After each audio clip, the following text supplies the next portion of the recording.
Knoxville, Tennessee, the Vol Navy forms a flotilla on the banks of the Tennessee River. Across the street at Neyland Stadium, Anthony Richardson and the Florida Gators hope to keep their winning streak alive against the Volunteers. But Hendon Hooker and the number 11 team in the country has other plans in this classic rivalry. The quarterbacks have certainly gotten the headlines here. There is so much electricity inside Neyland Stadium. Manning, long pass downfield. Touchdown, Tennessee. Werfel, end zone bound, touchdown. T. Martin lofts it up.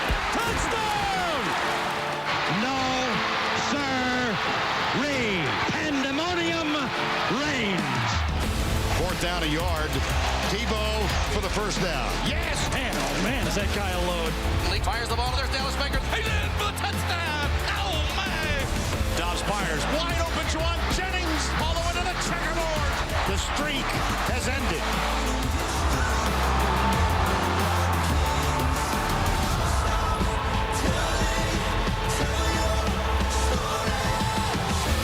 Richardson pumps. The loser would be sacked. What a play by the Florida quarterback.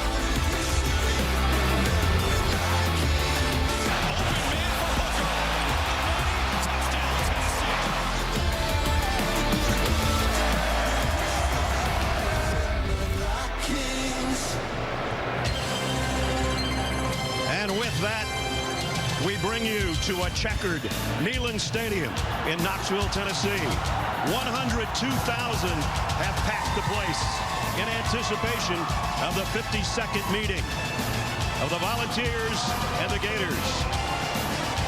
The Home Depot SEC on CBS. What a scene. Number 20, Florida. Number 11, Tennessee, set to have at it in front of a packed house.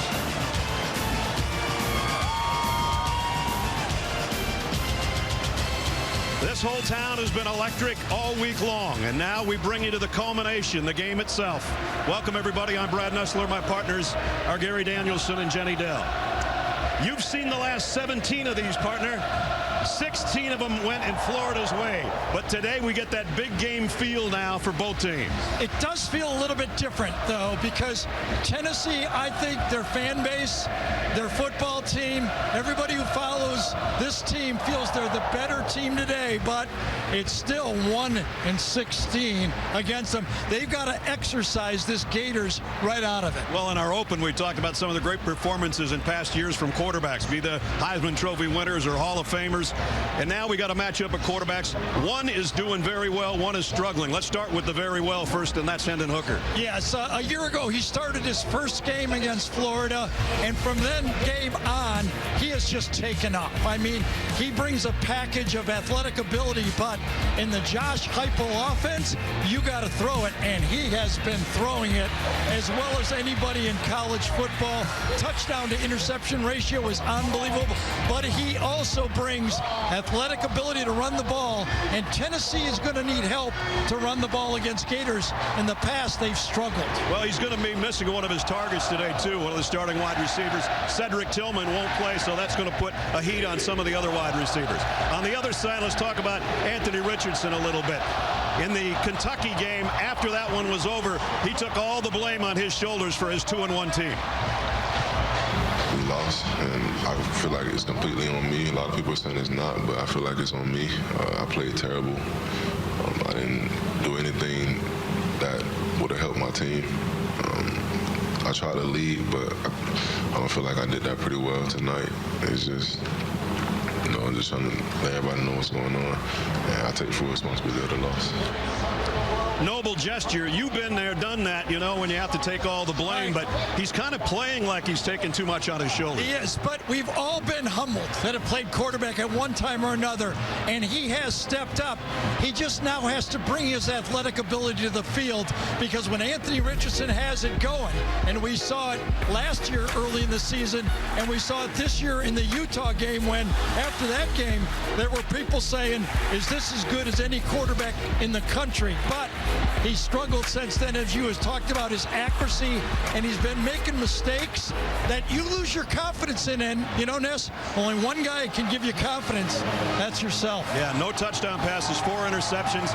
It looks like he's playing like he's a little bit nicked up, too. With more on that, we go down to third member of our team, Jenny Dell.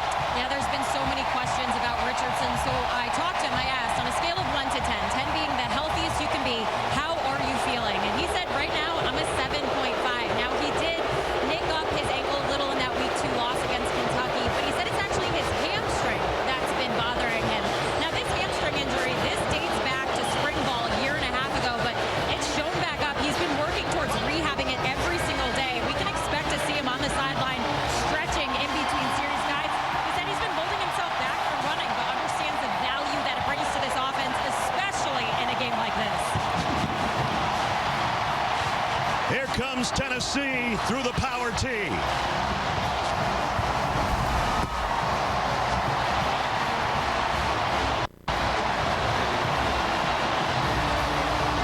Not an empty seat in the house, and it's already deafeningly noisy in this place. The Home Depot, SEC on CBS, is sponsored by State Farm. Invesco QQQ, Dr. Pepper, and by the Home Depot.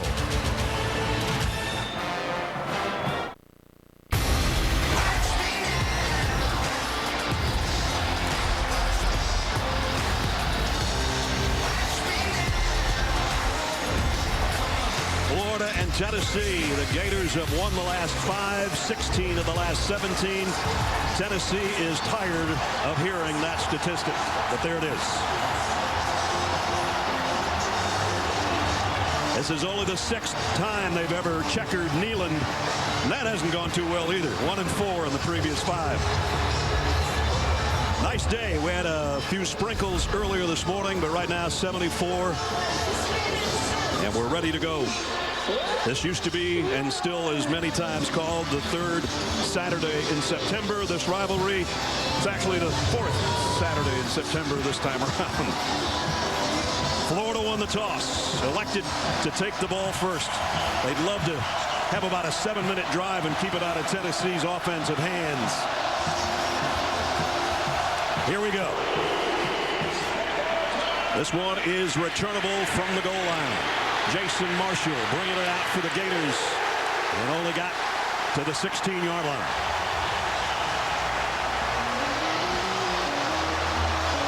Take a look at our Papa John's starting lineup. And it all starts with the guy Gary just talked about, Anthony Richardson. So far, 1 great game against Utah, 2 not so good in the last 2 weeks. The rest of the offense joins him. And Montrell Johnson will be a big part of the ground game today, coming off a 100-yard effort a week ago in their win over South Florida. First snap from the 16. I know what I'd do. I'd run him as soon as I could, get Anthony Richardson into the flow of the game with a run.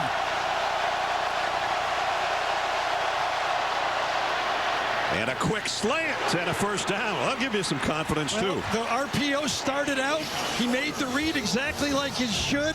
The offense said, we're going to let you make a decision, and he made the right decision and executed it. Ripped it to Shorter across the middle out to the 30. First down there. Now it's Naquan Wright, and he's dropped for a loss. The defense for Tennessee only giving up 83 yards a game on the ground. Trayvon Flowers, one of the great safeties in college football, had a career-high 15 tackles last year in this game. They'd prefer he didn't have to make that many today. Second down and 12. On the RPO, Richardson has time and now running out of it, and he's going to throw it to the sideline. He had time, but that Tennessee secondary reacted and closed all the avenues to throw. Little quick tempo by Florida, play action pass, but look at nobody, no space So we can say what we want about the quarterback, and he has missed some easy throws. Right. I'll get that. But on that one, his receivers gave him nothing. And he was getting some heat from Omari Thomas on the defensive front for Tennessee. Florida didn't want to find themselves in a 3rd and long right off the bat, but they do. Richardson. This time he will run. And he's going to be short of the first down by about a yard. Got it to the 39, needed to get to the 40. So the early tackle for the loss, and that's one of the key stats that this Tennessee defense does well. Put the Gators into the long yardage situation. The scramble didn't make it. Do they go for this? They do. And I don't know. It's really close. Whoa. Just needed to get it to the 40, and I think he got it, but it's not by much. Stuffed up pretty good, but just a fall forward. Was it enough or not? They already moved the chains. Yeah. Well, the replay officials, will they look at this? Because he doesn't go much past that line, but he looked like he did get past the 40-yard line. So first down on a big-time 4th down gamble. They're 4 out of 6 now in the season on 4th down conversions. Oh, they're going to look at it, aren't they? It's going to be interesting because the chains have already been moved. Well, they can move them back. Pretty sure. They go both ways. Yeah, they do. There is no replay on the field. First down. All right, they looked at it.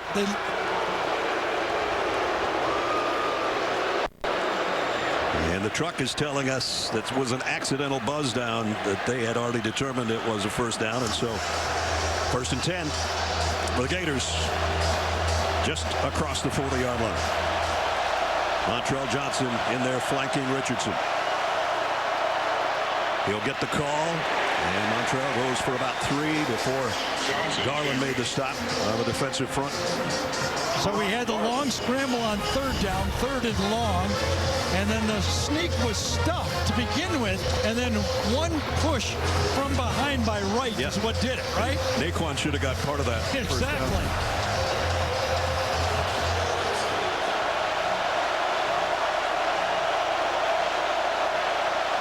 Second down is 7 from the 43. And this time Richardson pulls it out, keeps it himself. Going to be close to another first down. In fact, on the tackle by Tank McCullough, I think Richardson might have still been on his back and rolled forward. Yeah, that's what he said. He looked around and goes, nobody got me down. This is a zone read keeper following the block that time by Zanders. Does he go down?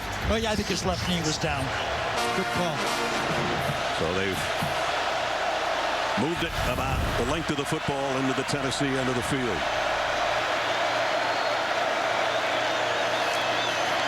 Richardson throwing on the run, got it out in the flat, complete. Henderson, Xavier Henderson, and he's all the way down to the 30-yard line. So Florida's got something going here on their opening drive. So Billy Napier took the gamble and went for it on 4th down. And it's produced the drive they want. As Ness told you early, they'd love one of those 6-7 minute drives. And now they're on 8 plays in this drive. 22-yard pickup to the 28-yard line. First-year head coach Billy Napier. And they love the balance, too. 4 first downs, 2 running, and 2 passing. Quick sidearm throw. It's dangerous out there. That surprised Xavier Henderson that time. That's one of those decisions. The quarterback, it's a run play called in the huddle, but if he sees the numbers, he can throw it to the outside. Xavier Henderson said, I might have counted wrong. Sorry, Did have one blocker out there, Dante Zanders, but incomplete. Second down and 10. It's been a long time since they've had a touchdown pass. 301 days.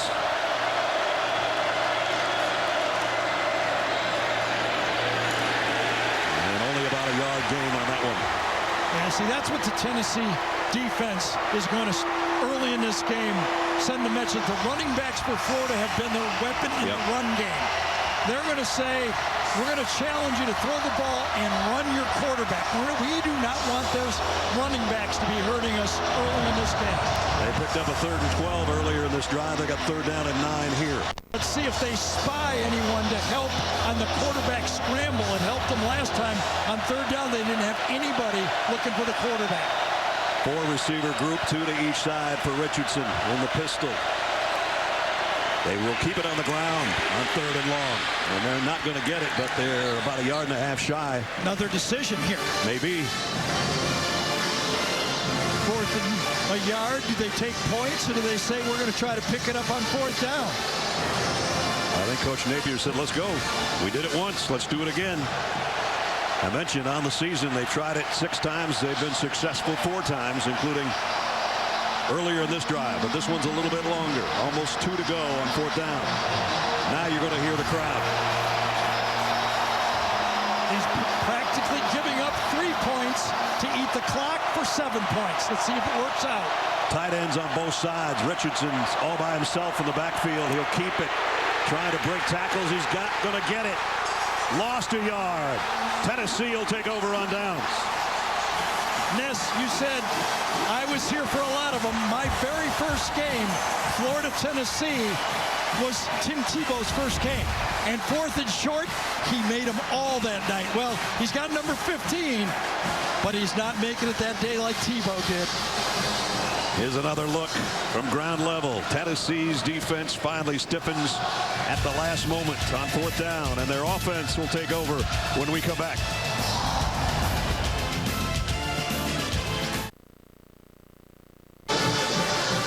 No score through the first 5 minutes in Knoxville as we check our Papa John starting lineups as Tennessee takes over with that guy at the controls.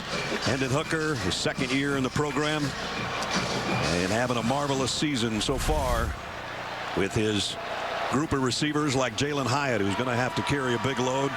166 yards and 2 touchdowns, both career highs last week. And if you didn't see the opening of the game, Cedric Tillman, his other favorite target, if you will, out with an injury today. So that guy and the rest of the wideouts will have to fill his void. At the 21, first snap for the Volunteers. Quick throw, and it's complete to the aforementioned Jalen Hyatt. Defensively for Florida, this guy's going to have to put some pressure on Hendon Hooker today. He's done a fine job of that so far through the 3 games this year. Really came on last season, ended the year with 8.5 sacks. Brenton Cox, 4-yard pickup on the first snap, and whistles blow before 2nd down. I think that the Tennessee receivers moved early that time. It's going to be 2nd around 10, 11. False start. Offense, number 88. 5-yard penalty. 2nd down. Fant, the tight end, the guy that moved. I think it was right in the slot. Right there, yes, he did. Never got set, did he? Nope. That's part the quarterback's job to make sure after a shift everybody is set. Hooker gonna run with it. Little high step move. And about 18-yard pickup. Nice run. Well, in the one win here, it was the Josh Dobbs game when he actually did this. He beat the pass rush, rushed for about 80 yards in that game. When you're going to have a spread offense, you need that quarterback to be a runner. And the RPO downfield and complete again to Jalen Hyatt. All the way near the 41-yard line. Yeah, I say you need him to be a runner, but first of all, you got to get him to be a passer. On this time, can't get any more open than that, and he put it right above the face mask, just like you're supposed to do it. So Hyatt picking up where he left off last week. Gets it to the 41. Straight drop this time, late pressure, high throw. Could have been caught by Hyatt. And Hooker, they finally got some heat on him right as he let go of the ball. I don't know if it was late pressure. It was coming, and he had to get rid of that ball. A little bit of a delayed blitz, but he was coming hard. Ventrell Miller coming inside. Good that he's playing kind of a quarterback of the defense. He's been nicked all year. Moving Brenton Cox around, by the way. He's now on the left side over here of the yard. And we got motion again.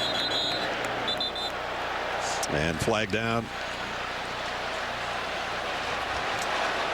You saw that graphic. They haven't scored on an opening drive against Florida since 2009. Full start. Offense. Number 76. 5-yard penalty. Second down. Spraggins, the right guard. The guy that moved. He's tilted out a bit, looking to his right. I don't know if it was him or not. No, I actually think it was Mincy, number 54. I do too. At any rate, they walk it back to the 46. Florida almost jumped there.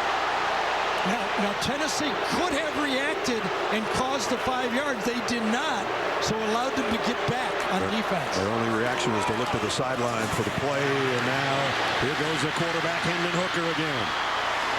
Got it down to the 33-yard line. See, Josh Heupel loves all of that play. Your quarterback being an athlete, not there, run. He likes it. He likes it. He doesn't like it right at the end when he doesn't slide. He's going to like that one, too. First down. Ooh, big hit, though. Went down hard, but he's okay. Pops right up at the 25 as they go with their tempo. Yes, and that is a staple of this offense. They're one of the fastest teams in college football running plays. Hooker throws the out, the 20, and the ball is out as well, and Florida's got it. Complete to the tight end, and then he coughed it up. I think it was Fant again, number 88, a delay to the outside. They call it a smash route, and it was punched loose by Miller, number 51, coming across. And that's a new thing. You see it in the NFL. You see his left hand. He actually made a fist and punched that ball out, and he landed right on the nose. Adam Zucker, New York, with his Jeep update. A tremendous back and forth went to overtime between Clemson and Wake Forest, where DJ Uiagalelei in the second OT finding Davis Allen up high. They missed the two-point conversion, so Wake can win with a touchdown and a two-pointer. But Sam Hartman's attempt at a seventh touchdown pass is knocked down, and Clemson holds on, Ness. Wow, great game. Here we're scoreless as Florida's taken over on the turnover and the fumble recovery at the 12-yard line. Trevor Etienne is in the backfield with Richardson. Richardson sidearms it out, completes. It'll be a first down and then some. Xavier Henderson out to the 30. Let's take you back to the turnover and watch the left hook from Vontrell Miller here. Boom! Right on the button, huh? Great shot. It really is. And the recovery, Trevez Johnson. And on this one, it was a great shot by the quarterback, Richardson, running out. He was under duress. Threw that one with a rusher right in his face and made the play. So first down at the 30.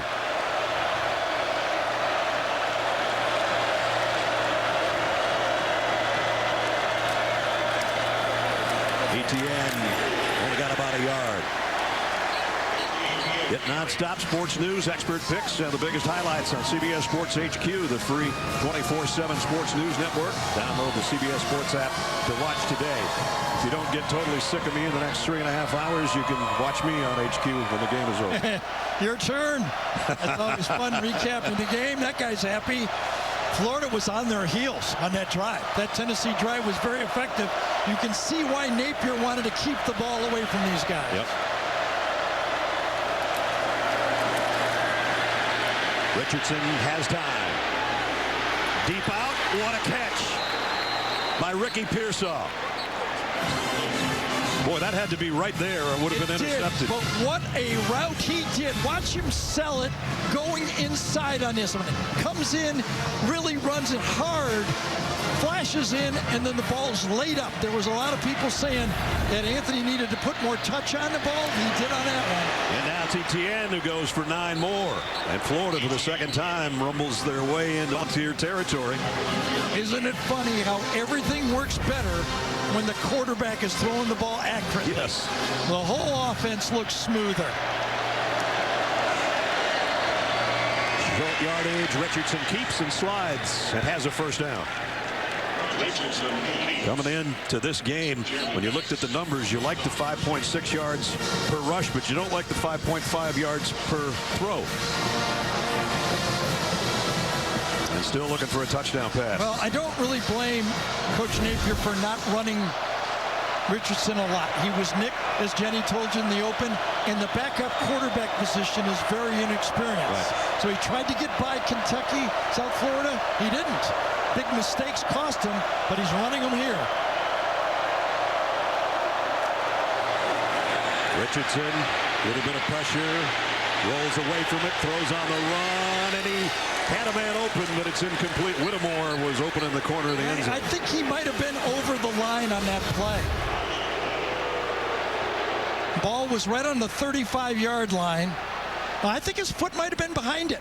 This will be reviewable, whether it's got to be your whole body and foot past the line of scrimmage. Illegal forward pass, offense number 15, throwing the ball beyond the line of scrimmage.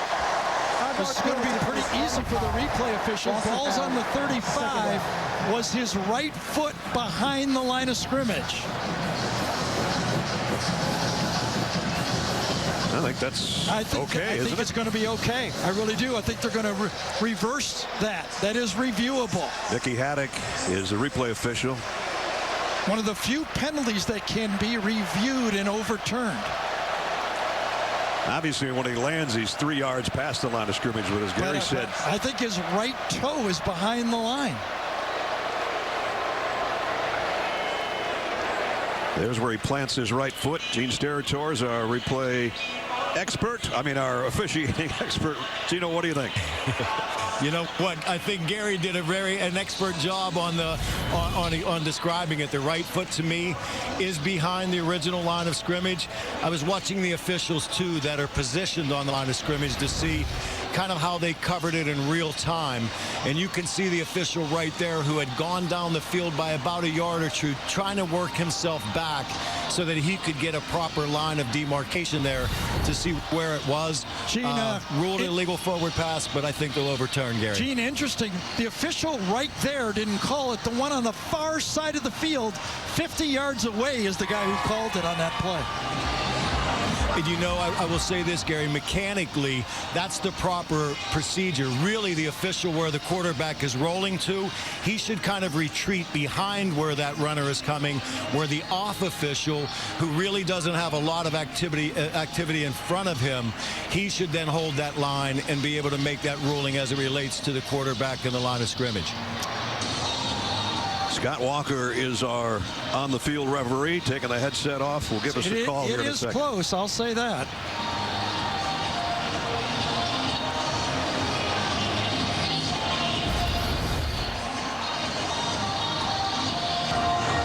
After review, there is no foul for illegal forward pass. It is an incomplete pass. It will be second down and 10 at the 35-yard line. One more quick question to Gene. Gene, is that play called like a fumble because it can be reviewed anything close? Do they call it and let the replay official fix it? Yeah, I think it's wise to do it in that case, Gary. As you said, if he, in fact, would have been beyond, and now that you do call that, it's difficult to pull that back up. But, yeah, I think in those cases, you let that play go on, and in this day and age, you let replay fix that. And I think it's a good job. And fix it they did. So it's just an incomplete pass. Second down and 10. Got to get it to third and short. Do they run the ball here? Etienne is behind Richardson. He gets the call. Got a couple.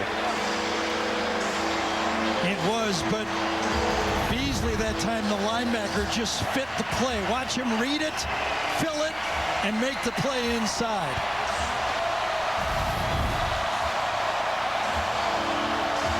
Another third down and long. Florida's had a few of them here in the first quarter. That has 5 minutes remaining. The trick in spying on a running quarterback is you want to eat a blocker as you spy and then drop off and look. If you just stand there, you're wasting a player. Richardson looks left, comes back right. Overshot his intended receiver, Justin Shorter.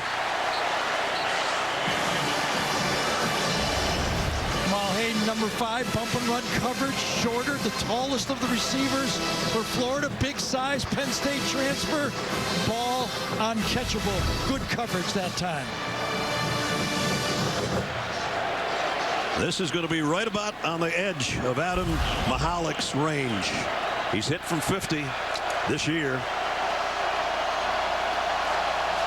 And this will be from 50.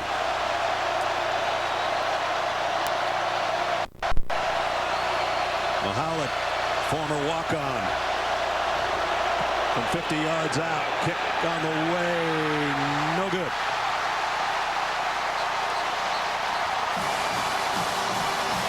A little bit short, a little bit left. A lot of action in this first quarter, considering we don't have any score. Tennessee takes over on offense when we come back.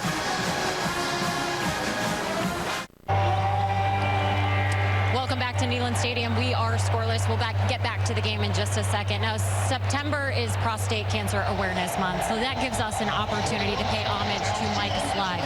He was the commissioner of the SEC from 2002 all the way until 2015. Slive passed away from complications of prostate cancer in 2018, but one of his lasting legacies was creating this foundation that bears his name. Since 1 in 8 men will get prostate cancer, the goal of the Mike Slive Foundation is to eradicate this disease. And with early diagnosis, it's nearly 100% treatable.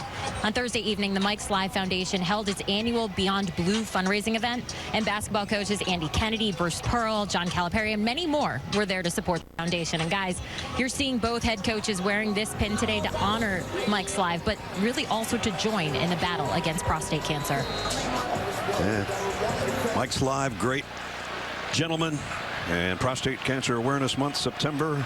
If you haven't had your PSA checked, fellas, go do that. It's a good idea. Trust me. Here's a throw out in the flat. Complete, nice move. Jabari Small with a big gain out of the backfield. Yeah, but the blocking outside is what really did it. He made him go out there and clean it. That was Hyatt at the slot. Jalen Hyatt, they cleaned it up. Hooker rips one to the outside to Hyatt. They'll get about 7 more. Boy, this is a well-oiled passing machine, isn't it? It is. We saw it, as I said, the opening game, Hendon Hooker, when he broke in as a starting quarterback against Florida. But right now, boy, he's a confident football player. Jabari Small's got the first down as he crosses the 40 to the 39. And that last drive against Florida, they had Florida's defense on their heels. It was a fumble, a punched-out fumble that turned it around. Hooker gets swallowed up this time. Finally got to him. He waited a little too long, and Shamar James flies in there to make the sack. Well, we talked about this Tennessee offense just picking apart Florida, but on this time, nothing there. Maybe to the bottom of the screen, but eyes were right that time for Hooker, and he did not see the open receiver to the left.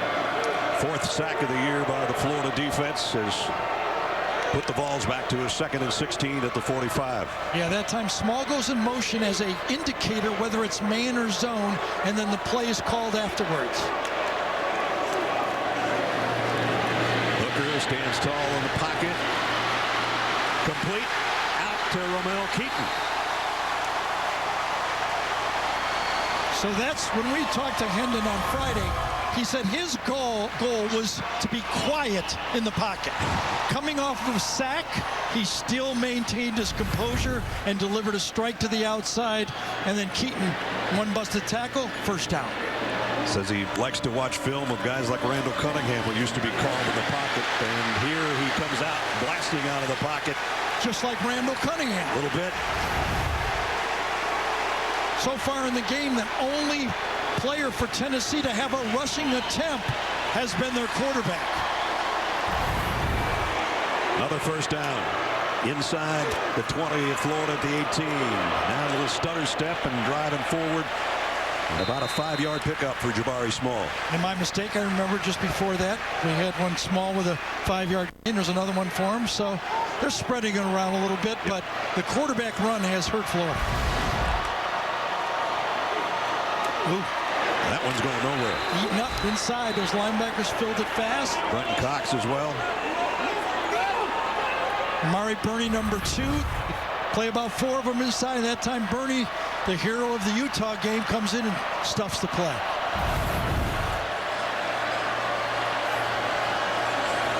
So 3rd down and 6. And a rarity. Tennessee taking its time. A little different look in the past. You could almost expect or count on a blitz from Florida. They play more bracket coverage now and blitz less. 3rd down and 7. 3 wideouts to the bottom of your screen. Everybody has a look. Sideline. There's a blitz. Down the middle. In and out of the hands of the intended receiver. Incomplete. And Jacob Warren, the tight end, who got a hand on it but couldn't hold it. Almost looked at like a conceded completion right here, didn't it? Put on right there, big bubble, a lot of space. You knew where the ball was going, but it was not accurately thrown, and that's why it was incomplete. Rashad Torrance really closed quickly on what Gary said looked like a wide open catch. It was, and if he put it right on his numbers, it would have been, but he allowed Torrance to make the play from behind. Chase McGrath will try to break our scoreless tie from 32 yards away, and he tucks it inside the left upright. Good. So it took almost 14 minutes for somebody to get on the scoreboard.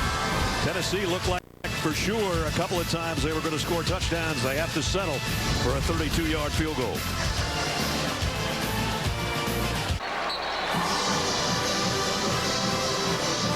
Tennessee capping a 51-yard drive in 10 plays with the field goal.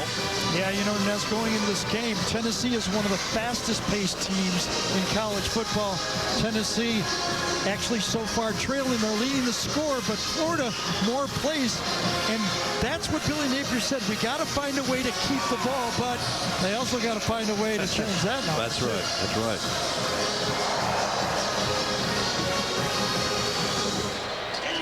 Jason Marshall, Trevor Etienne waiting the kick of Paxton Brooks. 2 third-down plays, a fumble and a poor pass have been the stoppers on both of those drives.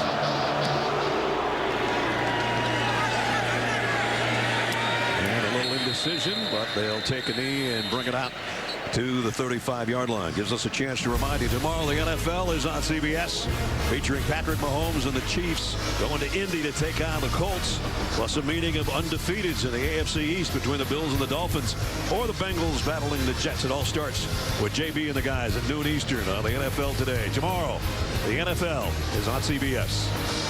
Does it not feel like Anthony Richardson is more comfortable here on the road than he was at home? Way more. You know, just feeling that Florida crowd, you know, and being a hometown guy, he just looks like he's playing today, playing ball.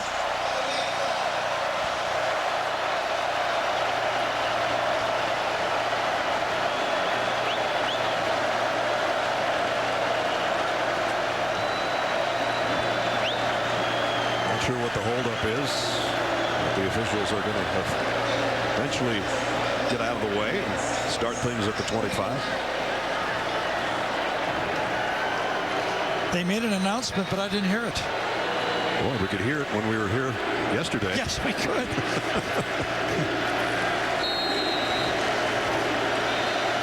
Gators both tight ends left. Now they go tight ends right. I think they had to put a second back on the clock. On the 25, Richardson pressured, throws late, throws incomplete. Intended for Keon Zipper. Decent protection. Time to throw the ball just at the end. He gets a little bit of push from Thomas. This Florida offensive line, they feel it's one of their best they've had. So look behind Aquan Wright and Anthony Richardson. The big fellas up front, 2nd down and 10.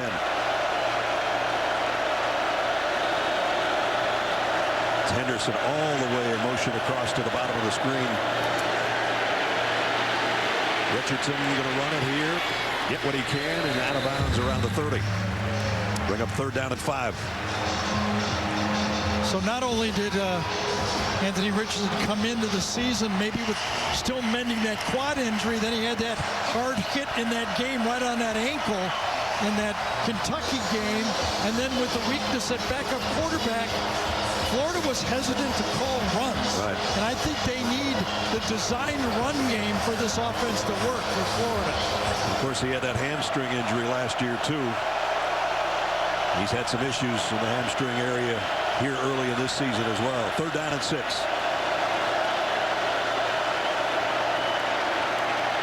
Throw complete. 1st down. Got it out to Zanders. Talked about this veteran offensive line for Florida. Watch them pick up the stunt right here, coming around. Be patient on the offensive line. Inside, inside, inside. Yes, you got it, White. Nice job, Ethan White, number 77. Don't chase. One guy leaves, another one usually comes to replace him. Remember, they're being taught that there's a scrambling quarterback. Everybody's got to have a lane, so be patient. Somebody's coming in your lane. Naquan Wright back to the line of scrimmage. That's about it. Dominique Bailey made the tackle as our first quarter comes to a close. 52nd all-time meeting between the Vols and the Gators, and at the end of one, it's Tennessee by 3.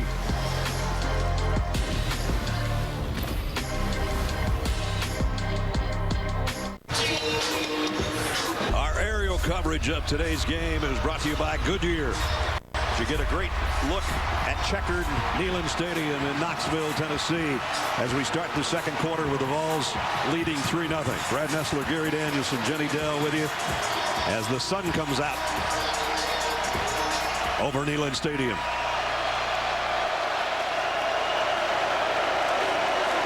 Anthony Richardson on a quarterback run. Boy, puts his head down and plows Trayvon Flowers with him for a good gain out to the 44. Yeah, Trayvon Flowers is a safety, but he's not used to tackling a guy like that. 240 pounds. Yeah, exactly. Makes 3rd down a lot easier right now on Richardson's run. 3rd and 2.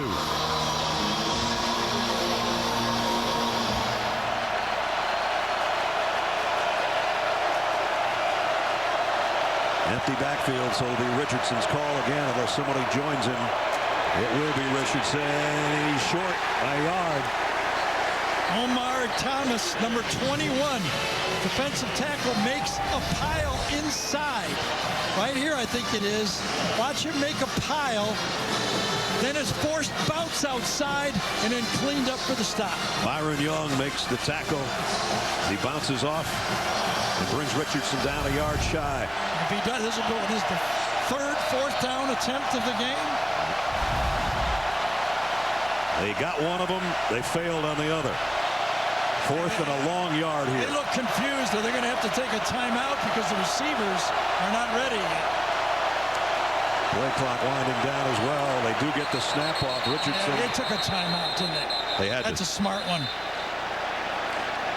The receivers were running over, looking around. They had no idea what the play was or even where to line up on the play. So we'll take the timeout as well and see if Coach Napier decides to go on 4th and 1 again.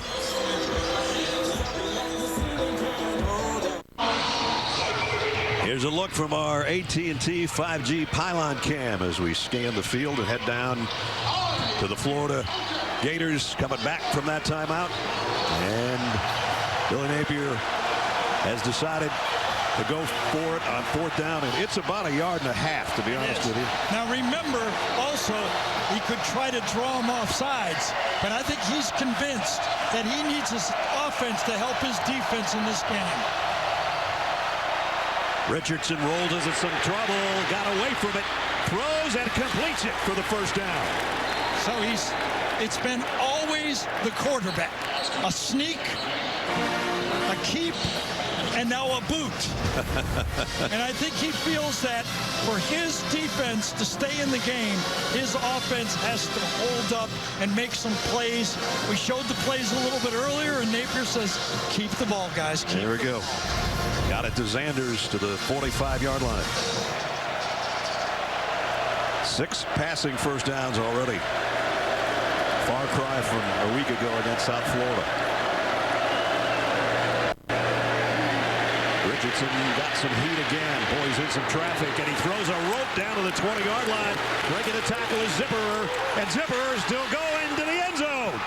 Touchdown, Florida.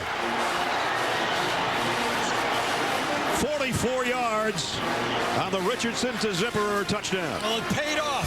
He went for it on fourth down. He gambled. It was a great play by the quarterback, staying alive and finding Zipperer. And then it was a better play by Zipperer to make the catch and dodge a couple. Watch this inside the pocket. Move, and then find somebody. When you're in the middle of that mess, you find a receiver, and boy, not only 1, 2, 3, he gets away from ball tacklers. That was one heck of a run after catch by Zipperer. The extra point is up and good. Well, first, Anthony Richardson doing what he does well, moving around in the pocket. And then what he hadn't done well throughout the season, finds Zipperer for the first touchdown pass of the year. And it's a 7-3 Gator lead.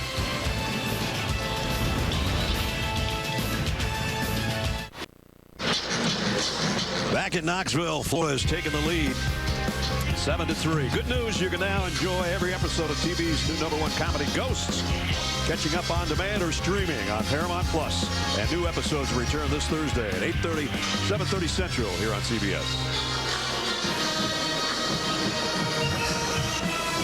Good looking drive by Florida, 75 yards and 8 plays. Anthony Richardson made some big plays, and so did that guy, Keon Zipperer, junior out of Lakeland, Florida, on the receiving end of that touchdown pass of 44 yards.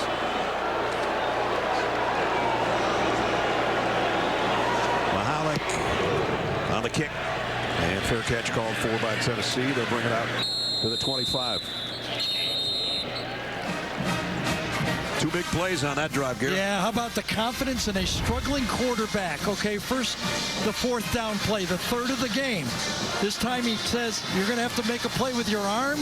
He does it half arm, half legs. Now, usually when a quarterback is struggling, once you flush him, you really can't get him to throw. But look at this time. Instead of just looking right here and here and here, he actually gets his eyes downfield. That's when you know you're doing it at a high level and you're playing free. He was playing tight before, just looking at it, but now he's stretching the field and making the plays.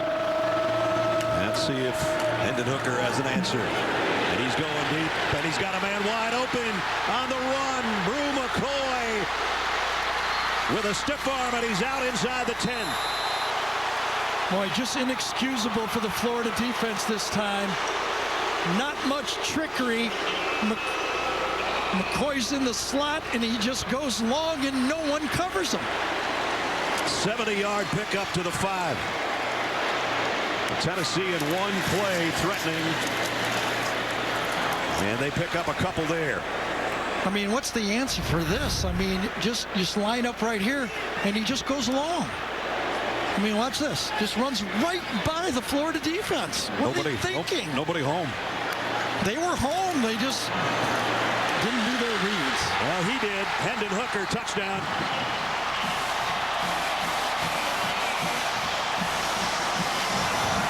That's how you answer a Gator march. You sure do. So really, it's been Tennessee who stopped Tennessee, okay? The great punch out on third down fumble, and then they get a bad pass on the other third down, but Hendon Hooker's been on. Florida works so hard to get a touchdown, right? And then you hand them one. You just hand them one. That's what Billy Napier will tell his team. Guys, it's too hard to beat them the right way. We can't help them. McGrath, extra point is good. I tell you, you give a crap to Hendon Hooker right now. The way he's playing quarterback, he's going to hurt you in the pass and the run. His third rushing touchdown of the year, and the Vols are back in front.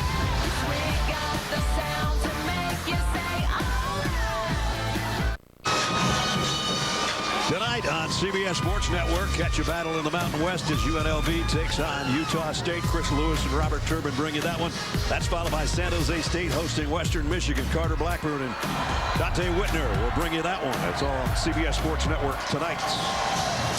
Brew McCoy, the transfer from USC, a 70-yard catch that got Tennessee down close, a career long for him. And Hendon Hooker did the rest from 4 yards out. 10-7 Tennessee. Ness, I got here. When we got here, I went right up to the booth, and Brew was more open than I was, and there was nobody there at the stadium at that time. When I walked over, more people around me than Brew McCoy that time. First touchdown pass of the season for Florida 2 drives ago. And as I mentioned, the long ball. And Gary was the only guy more open than McCoy. Now let's see if Florida's got an answer again. They'll take a knee, a yard deep. So a little short motion, which should not be too difficult. A wide stance, and the safety just stands there. You got bump and run to the outside. Safety lets him go right back, and Torrance, who's in the middle of the field, has to clean it up, but 70 yards later. And then, you know, inside the 20-yard line, Tennessee loves the option.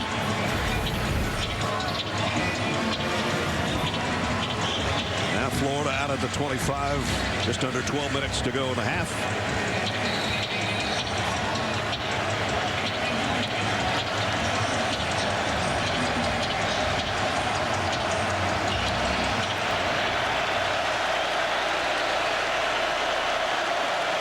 Etienne behind Richardson and the pistol set from the 25. They fake it to him.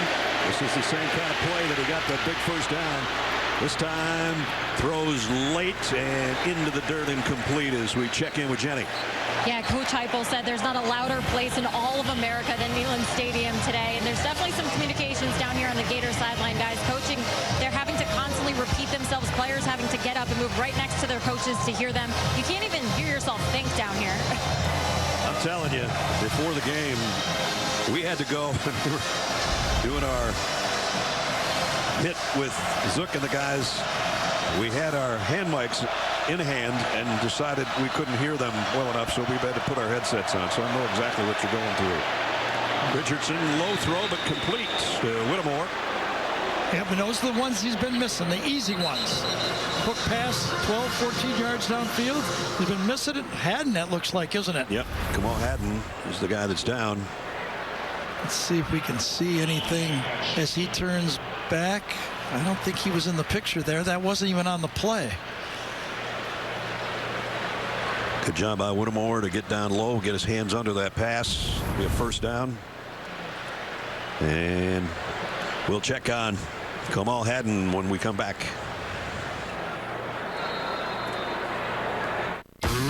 Adam Zucker in New York coming up on the Geico Halftime Report. BJ, Rick, and I get you caught up on today's action, including a meeting of ouching Tigers on the Plains, and Missouri was driving in for the win on Auburn in overtime, but Nathaniel Pete literally drops the ball.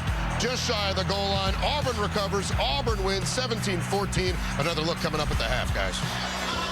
All right, Zook, see you then. Kamal Haddon came out under his own power. Shorter was running a route and just put the brakes on and hit him right in the bread basket there, and I think just knocked the wind out of him. At least we'll hope that's it. Going to have to come out for a play no matter. Yep. Again, decent protection. The combination of Richardson breaking the pocket, feeling the pocket like the touchdown pass and moving around has given good protection to him. Just the one sack.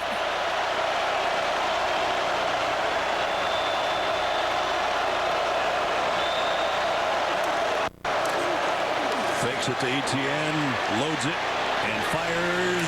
Got it again. Complete to Pearsall. And fires is the word.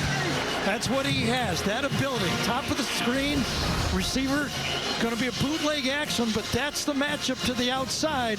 And Pearsall gets by him, a double move to the outside, out and up, and that ball wasn't more than 15, 20 feet in the air. It was a rocket. First down at the 20. No gain on that one.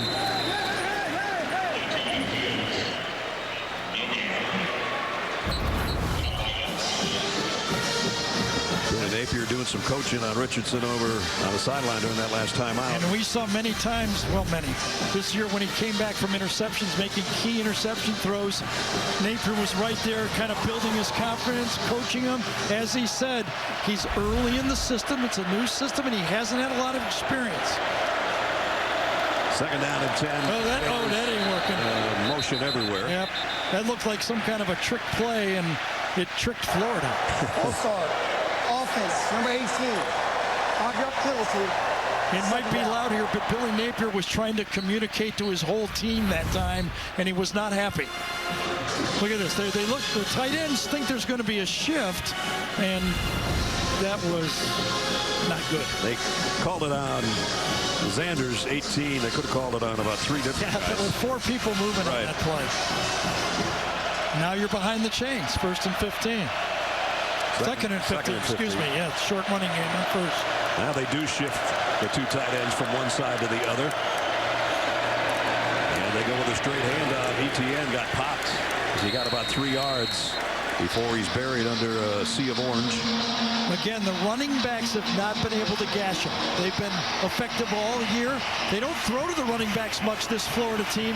Only 4 completions all season, and none so far today. That used to be a staple for Florida. Yes. 3rd and long. They need to get to the 10-yard line.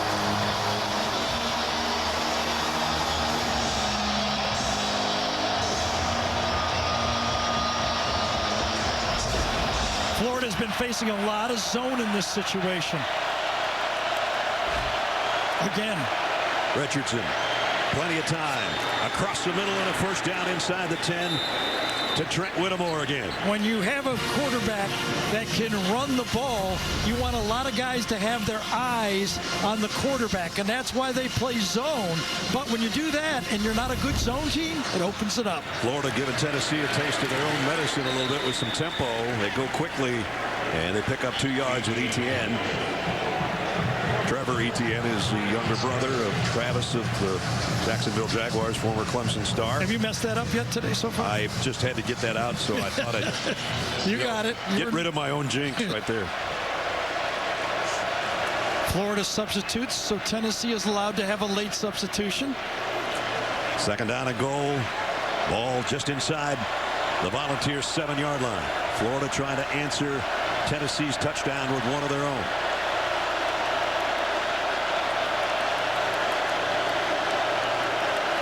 Richardson to run all the way, try to get to the edge, and does.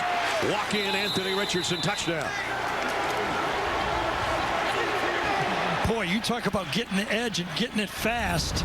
A late shift to the outside, and they just get around the corner. Good job by Barber. Gets out there, got a blocker in front of him, ETN, and he just walks him. He walks right over our AT&T 5G pylon cam, in fact, on his way to the end zone on a 7-yard touchdown run. Yeah, and another one of those drives. You know, Florida in this game's had 4 drives. They're averaging almost 9 plays a drive. Got to be. Now, they didn't want to give up a cheap touchdown like they did, but they're controlling the ball. Number 15 playing like the guy that all the Florida fans were hoping that he'd become so far in this first half. Yeah, Utah fans are going, yeah, that's the guy we played. Yeah, that's the guy we played the first week. Extra point is good. 8:28 remaining first half. A 75-yard drive and 8 points. The arms and the legs, in this case, of Anthony Richardson. Touchdown, Florida.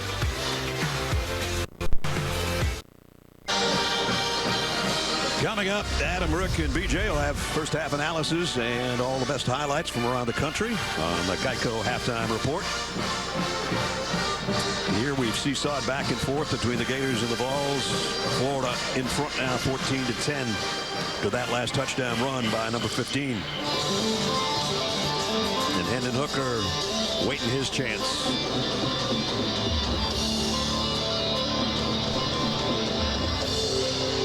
Mahalik with a kick.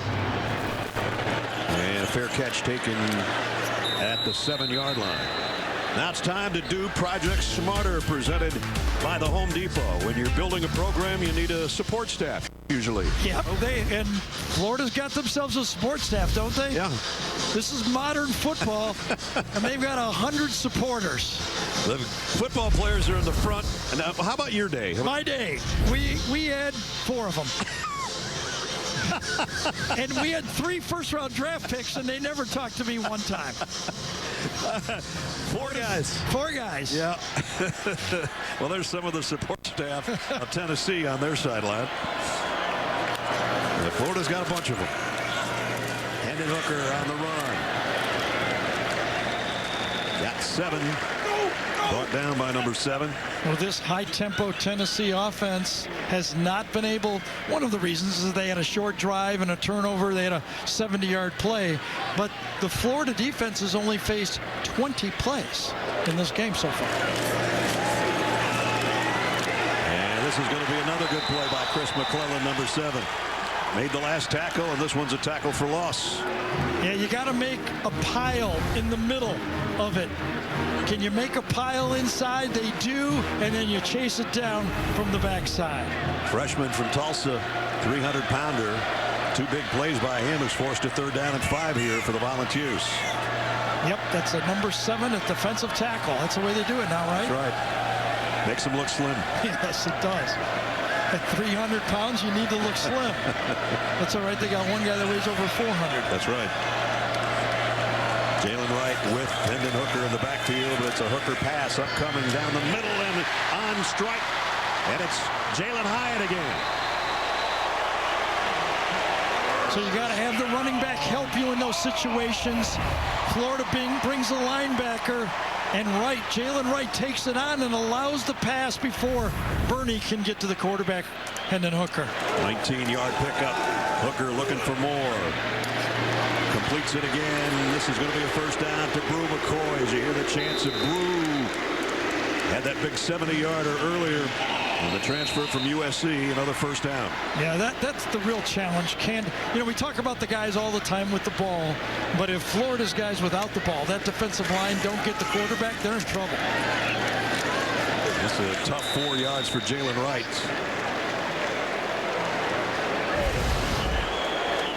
One of the top 10 in the nation in plays per game, and circumstances in this game, a turnover, and Florida holding the ball very effectively. Josh Heupel said to us yesterday, we never concern ourselves with number of plays. If our offense is rolling, the plays are going to pile up, but we don't have a... But that isn't what Billy Napier said to us. No, it isn't. He said we need to hold down the plays for our defense. We are not as deep as I'd like us to be, and our offense has to help us. So far, so good.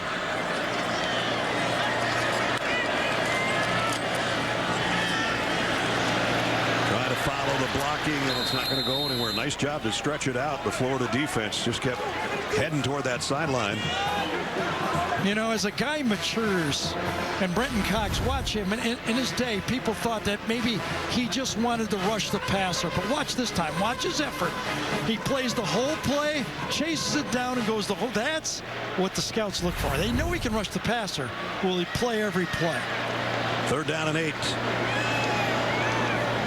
Got that bear look. 3 defensive linemen inside with the 2 edge rushers, a 5-man front.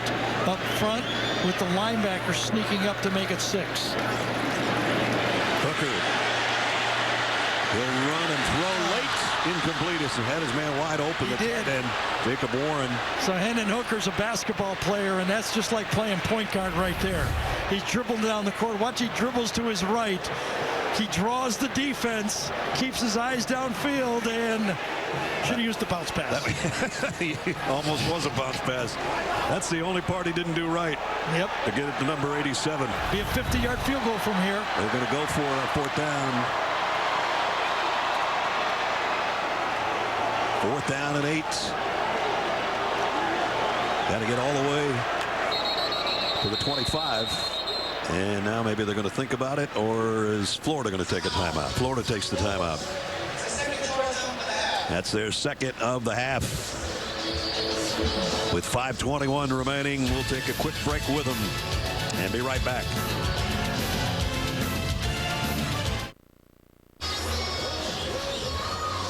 13-10 Florida with 5:21 remaining in the first half as you look in on the Tennessee River in Neyland Stadium.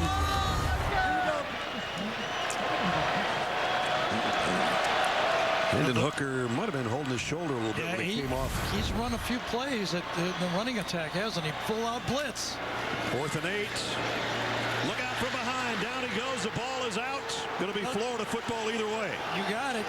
That time you wondered, would Florida drop back and play coverage, or would they come after him? They went after. It's been, the word for Florida all day has been be aggressive. Right. And they were aggressive on that 4th down call. Watch us, 4-man front.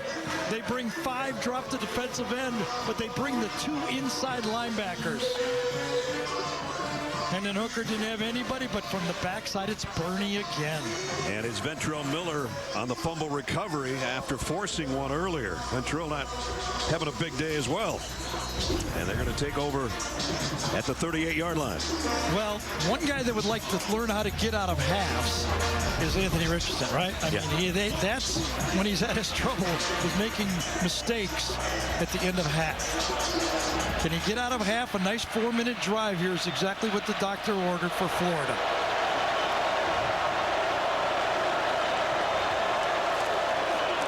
They blitz. Richardson throws wide, incomplete. Intended for Henderson. So remember, he ran the ball right up the middle on one of those plays, took it out, and kind of seemed a little uncomfortable before that 4th down play pass, and this time he hits right to the 10. Favoring his right shoulder, or maybe just his sternum. I don't know exactly. He was knocked out of last year's game. That's right. We mentioned that earlier. Doesn't want to get knocked out of this one.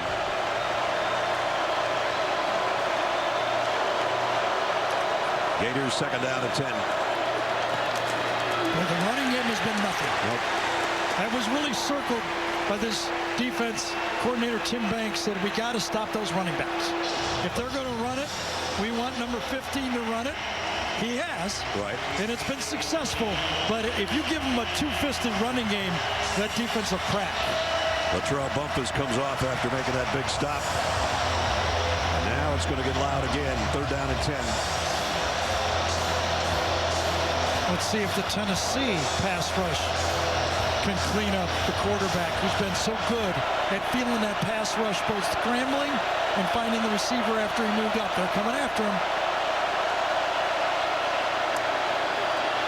A stunt up front. Richardson throws complete. 1st down to midfield.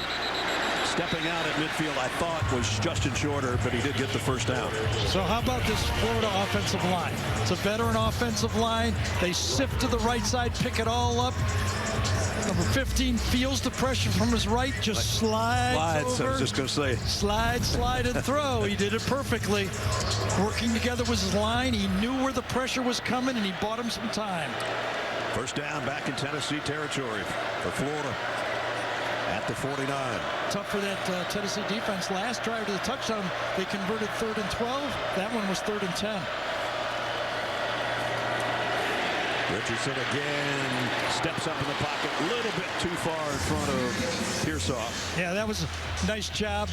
Again, moving up in the pocket just a bit high. I would not call that inaccurate, though. No. Could have been perfect, but you know, what do you want? This might be the play we're hearing that he might have got hurt. Again, he's running the ball aggressively and gets driven into the ground on his right shoulder. That was that first big play that McClellan made. Yeah, that's totally the play, no doubt about it. That 305 pounds that we talked about right on the shoulder of Hendon Hooker as they landed. Meanwhile, Florida trying to get more points before halftime. 2nd down. And again, the ground game goes nowhere. A loss of a yard. Yeah, that time it was Elijah Simmons, number 51, getting that penetration into the backfield that blew that play up. Well, here's another 3rd down and long. Florida, all their drives have ended on Tennessee's end of the field. They do have 2 touchdowns off a couple of them. Still have plenty of time here not to give the ball back, to just relax and snap it. Gimmick play. Yep, gimmick play did not work. And smartly gets rid of it and throws it over the bench. The offensive line never moved on the play. Trick play all the way. And now they're going to give the ball back with 3 minutes to go. Watch the offensive line snap. They never move. Yeah. 3rd and long. That's a bit too gimmicky for me. Richardson took a pretty big hit, too. His head and helmet bounced off the turf back there. This is the first punt of the day. I think Anthony Richardson and the Gator bench wanted roughing the passer. I didn't catch it. I had my eyes downfield, but reading the body language after, I think they were really arguing for a roughing the passer on that throwaway. Jeremy Crawshaw. You look behind him, set for the punt. It's going to let this one go, and it's going to be down around the 1-yard line. That's how you do it. Anytime you punt to around the 1-yard line, that's pretty good. He's shorter, the wide receiver down there on the special teams, just waiting on that kick to roll down to the 1. Well, let's check in with Jenny. Yeah, I was told for Hendon Hooker that it's an upper body injury, but he is going to be good to go to finish out this first half. The guys on the sideline, he was definitely wincing in pain, so I know he's not feeling great out there. Well, he's going to come back out like... That's why, and it's not the same. This was a running quarterback, but that's why the NFL is really called a penalty when you drive the quarterback into the ground. That's when you really, those big bodies driving you into the ground, that's when you get hurt. There's the numbers on Hendon today. The touchdown was on the ground from 4 yards out. Now he's in his own checkerboard end zone. And a short gain, not much there. Jabari Small. Gators take him all the way back out into the back of the end zone. And oops, we got a little shoving going on, and a little bit of punching. They do. No flags yet. Officials not overreacting. Warning them all this time. I bet they're saying no more of that, though. No more of that, or we're going to start calling from behind. They didn't like the way they just kept moving the running back and back and back and back. And boys will be boys at the end, huh? Brent Cox was trying to break it up, and he took a little slap to the face mask. And now Tennessee drives. There's where you put your aggression in, right there. Absolutely. See? Absolutely. Jabari Small picks up a first down. Talked about Florida had a roughing the passer. This is the end of that play. Jeremy Banks drives them. They look around. I don't know. He was running to the outside. I would not have called that either. Hooker, whatever the upper extremity problem is, he just had to throw that one away, and it barely made it to the line of scrimmage.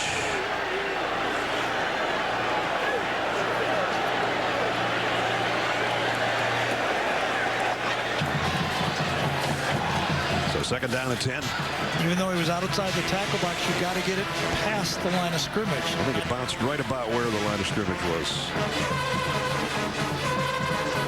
Tennessee's got all the timeouts remaining. Still a minute 42. Look how wide this split is. That's a staple of this offense for Josh Harper. Using all the width of the field.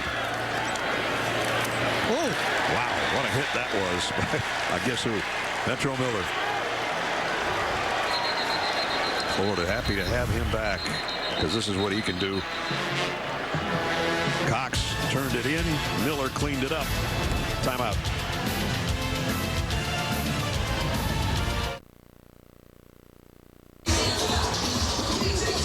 Minute 33 remaining. Florida wanting to force Tennessee to punt has used its final timeout. CBS Sports proudly celebrates Hispanic Heritage Month. In Knoxville, Tennessee, a minute 33 remaining in the half. Keeping with the theme of Billy Napier coming in aggressive, taking a timeout with 3rd down to go here. Another aggressive call. Challenging his defense. And hoping they can stop this 3rd and 10 and force Tennessee to kick. Yeah, Tennessee has all 3 if they pick this up. Need to get out to the 22-yard line.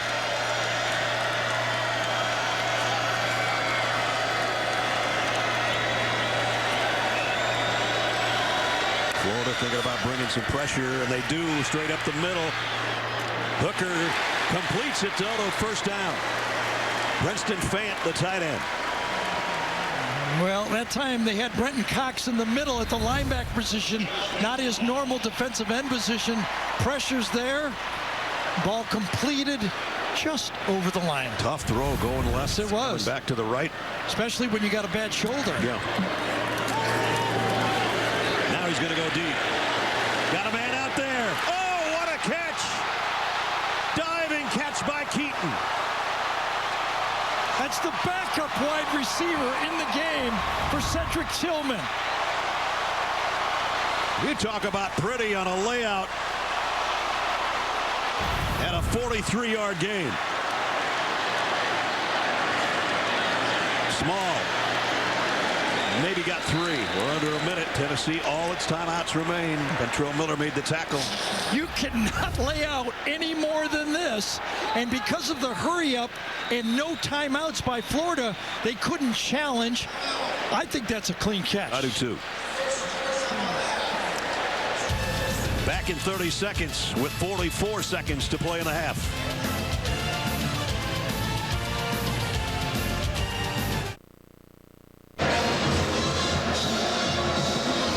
(14-10), Florida in front, but Smokey and the Volunteer fans are thinking there's going to be more points for Tennessee before halftime, because Hendon Hooker, whether it's a bad shoulder or whatever, he rips this one. And Ramel Keaton lays out at the 35 on a 43-yard gain. That is beautiful, isn't it? It sure was. 2nd and 7 now at the 32. Hooker completes it again. Same guy to the 23. There's a first down. Clock's going to stop quickly. Get it set, and then they'll wind it. First down at the 23 of the Gators. Hendon Hooker looking for more. Completes it again. This one's to the tight end, Princeton Fant. Yeah, and that'll force a timeout by Tennessee. The tackle to keep him in bounds was a big play by Florida right there. Tennessee's down to 1 timeout remaining. Well, we said Napier Campbell, right? I mean, on 3rd down, He said, I'm going to stop it. I'm going to challenge you to make the first down. They did. But this time, they've got the drive. They own it. And remember also, Tennessee gets the ball to start the second half.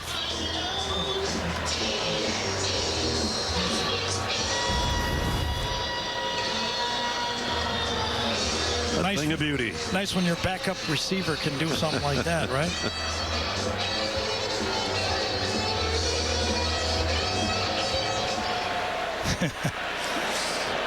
Cedric Tillman out due to injury. Makes this guy more valuable. And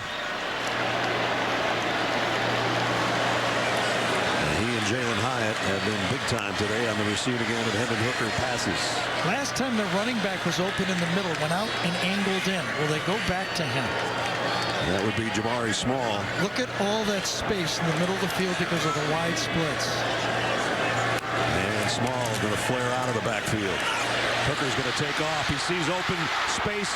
He takes it and he goes down inside the 5.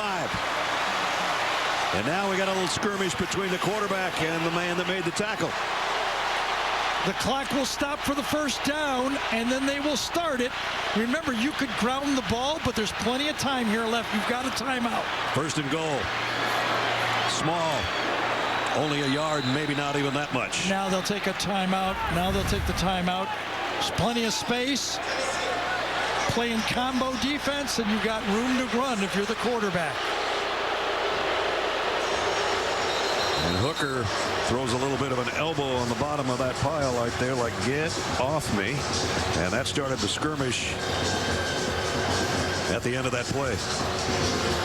He and Trey Dean face mask to face. Yeah, and that's usually the process there. When one team is trying to slow down the clock and make the tackle, they hold on, and the running back or quarterback's pushing to get up. That's normal competitive football, if you ask me. 17 seconds now and no timeouts. Do they have to throw here? I would. I would in this situation. I think you've got to at least roll your quarterback out so he has the option to get rid of it. And if he does feel he can get it in the end zone, he runs it in.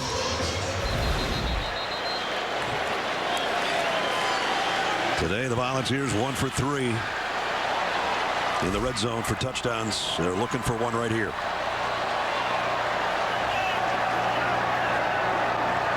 Would not be afraid to go with the fade pass out here. The way Keaton went up and caught that ball, it would not. Hey, look at nice split. plenty of room to the outside to throw the ball to. Jason Marshall is out there guarding him, and now Keaton's going to come in tight. Everybody in close from the 3-yard line. The throw over the top is hit this upright. They're going to call holding that time inside. They were trying to do the pop pass to Fant, number 88, and Florida held him.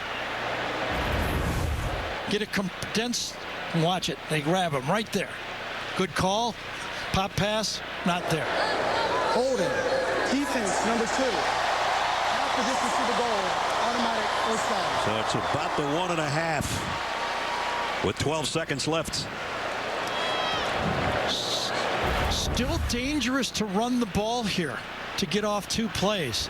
You still got to think, to me, roll out and where it's run pass for your quarterback. If you run it inside, you could get burned. Empty backfield. Now they switch and get the tight ends on each side. 12th play of the drive. Hooker. Here's the rollout. There's the throw. There's the touchdown, Tennessee. Brew McCoy on the receiving end of that one.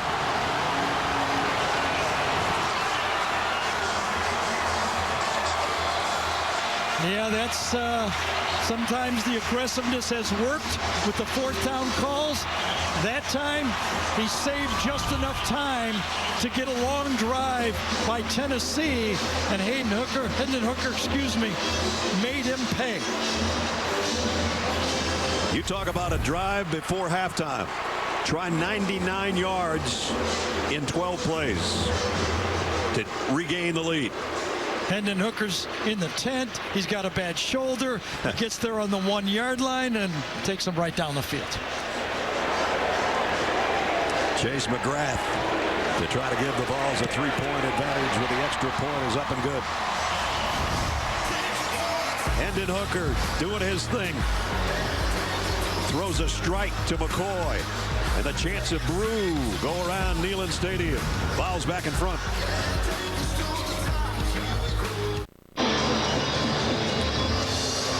Brew McCoy, the transfer from USC, with his 2nd touchdown catch of the year with 7 seconds remaining in the 2nd quarter. Can't do it much better than that. It's a pretty good game here. Both quarterbacks have thrown for over 200 yards. We opened the game about this being a quarterback day. It is, right? Yep. Now Florida looking for a miracle return. And nice tackle on the special teams to end the half. As Gary said, good football game on both sides. 52nd meeting all time between Tennessee and Florida. Tennessee trying to snap a 5-game losing skid against the Gators. Right now, they've got the lead at the break. I didn't buy Napier being aggressive there. He's been at it the whole day. It's 17-14. Message to his team. We're playing all out. Tennessee took advantage. Down to Jenny Dell with the leading coach. All right, Coach. So Hooker looks to be hurt on the sideline. He's in the injury tent. We're told shoulder, upper body, and then he goes out. How does he go and lead that drive? He's fine. Yeah, he's a great competitor, but he's ready to roll. So obviously you can see it on that drive. Yeah, when you're looking at this team now in the 2nd half, they're getting a little chippy to end the 1st there. How do you maintain that competitive composure? Competitive composure, right? Reset, go play the next play, play snap to whistle and reset it. Got some things we got to clean up both sides of the ball, but let's go play ball in the 2nd half. Thank you very much, Coach. All right, so Josh Heupel in his 2nd year, leading Billy Napier in his 1st year as the Florida coach. End of the half, 17-14, as we send you to Adams Hooker in our New York studio for the Geico Halftime Report. Look. Yeah, apparently we have a lot of alliteration ahead of us. Hendon Hooker, competitive composer. Thank you, Des. Coming up here on the Geico Halftime Report, a day of wild finishes, including Clemson and Wake Forest, needing 2 overtimes. We'll get you caught up after this word from your local station.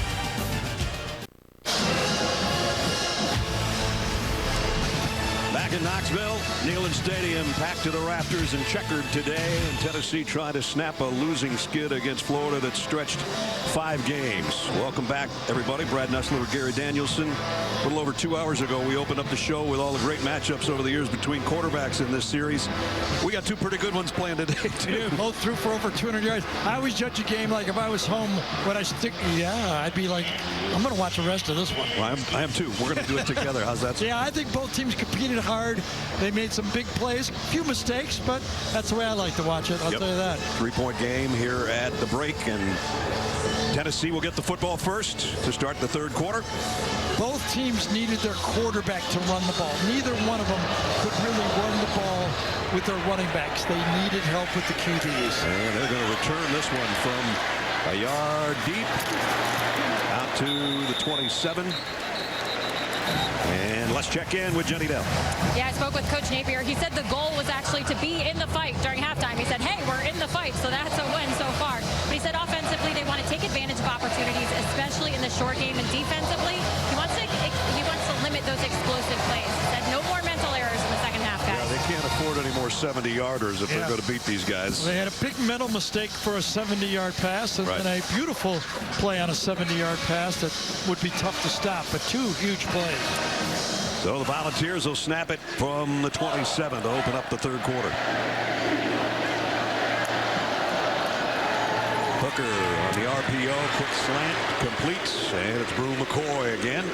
And McCoy is closing in on 100 yards receiving, 248 in the half for Hendon Hooker. Anthony Richardson, a ground touchdown and one through the air finally. And here's a big opening. This is the first time on a run. Jabari Small, and he's on the run. Small all the way down to the 28-yard line. Birdie saved a touchdown. And a great block right here to the right side of the line. Just turns him out. Darnell Wright opens it up, and that's the first breakout for a running back on a really clean block play. Quick snap. Hooker going back to the air. Got it out to Small. This time as a receiver, but no gain. Stopped by Trevez Johnson over there on the near sideline. Tell you what, when against space teams like Tennessee does, and they're as good at it as anybody in the country, you must tackle in space, and so far Florida has. Small got a couple. It's going to be 3rd down and about 7.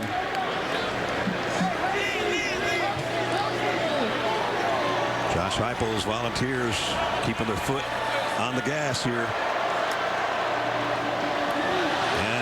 Snap goes over Hooker's head. There's a flag down as well. I think Florida was offside, maybe. You get a play that it's going to be a snap out of field goal range, but Florida's going to get called for offsides on the play. Offside. Defense, number 33. In the neutral zone to snap. 5-yard penalty. Another big play. A motion man goes in front of him, and all of a sudden, an easy 5 yards. Umana Mullen is the guy that jumped. The right side, there he is. Yeah, just a little bit of motion was the difference that time. And look what happened. Out of field goal range. Instead, 3rd down and short. Shorter. 3rd down and 2 coming up. There goes these condensed formations that they've been using more than ever this year compared to a first-year Heupel. And I don't know if they're going to get it or not. The guy that had the penalty made the tackle on Jalen Wright. Jalen Wright says he's got it, and he might be right. Get him in there tight, root him out. Cade Mays, number 63, the center, ran right behind him. And they do move the sticks. Excuse me, it's Cooper Mays. That was his brother, Cade. That's right. And his daddy was a captain back in the early 90s here. So it's a Volunteer family. They're going to bring the chains out. I spoke too soon on whether they were moving them. They're moving them to the field to take a look at this. And he got it by the nose. So this opening drive of the 3rd quarter for the Volunteers has them back in the Florida 18-yard line. Last year in the second half, Florida outscored Tennessee 21-zip, but a big fourth down drop. Tennessee was still in that game. And then after that one, then the injury, they got kind of lost it. Right now, big drive. Hooker pulls it out, throws it out, complete, spinning near first down is Drew McCoy, and that's putting him over 100 yards receiving today. He says he likes to be quiet in the pocket, and he is. Short yardage run by Wright. He's got the first down. Anytime these tempo teams gain 6, 7, 8 yards on first down, they're coming right at you with the second play. They're already lined up there.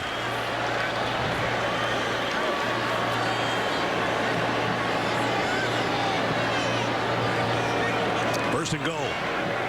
Just inside the 7. Hooker lobs one. He had him. Yep. Incomplete. That was one he should not have lobbed. They should put a little mustard on that one to McCoy. He had Drew wide open, coming on the corner route right inside. Boom, breaks out. He's got it. Just too high on that one, right? He line drives that one. He's got him in the corner of the end zone.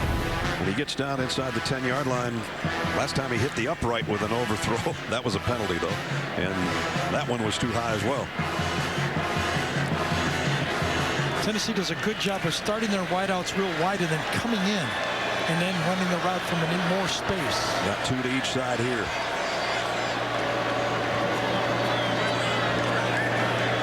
Combo look, 3-on-2 both ways for Florida. Hooker looks right. Now he's going to run with it. He's going to coast in. Touchdown, Hendon Hooker. Got a flag down, however. Let's see what the flag's about. Gerald Mincy, number 54, turned around and looked like, wait, I hope you didn't see me do something, because he right away turned around to the official. Offense, number 54. Yeah, it was 54. You can always tell the guy that has his hand in the cookie jar, can't you? Yeah, you sure can. So they're going to have to regroup, take Mincy 6 right off the board. Here, easy touchdown. Really didn't need to hold it all. It was a touchdown all the way, but just enough of a grab. Maybe a chance for a play. I doubt it with the speed of Herndon on the play, but he turned around and looked, and he was caught. Good call.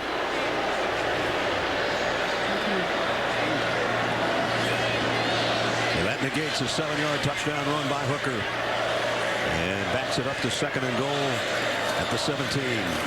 Hooker throws in the flat. It'll be a touchdown this time. Jabari Small.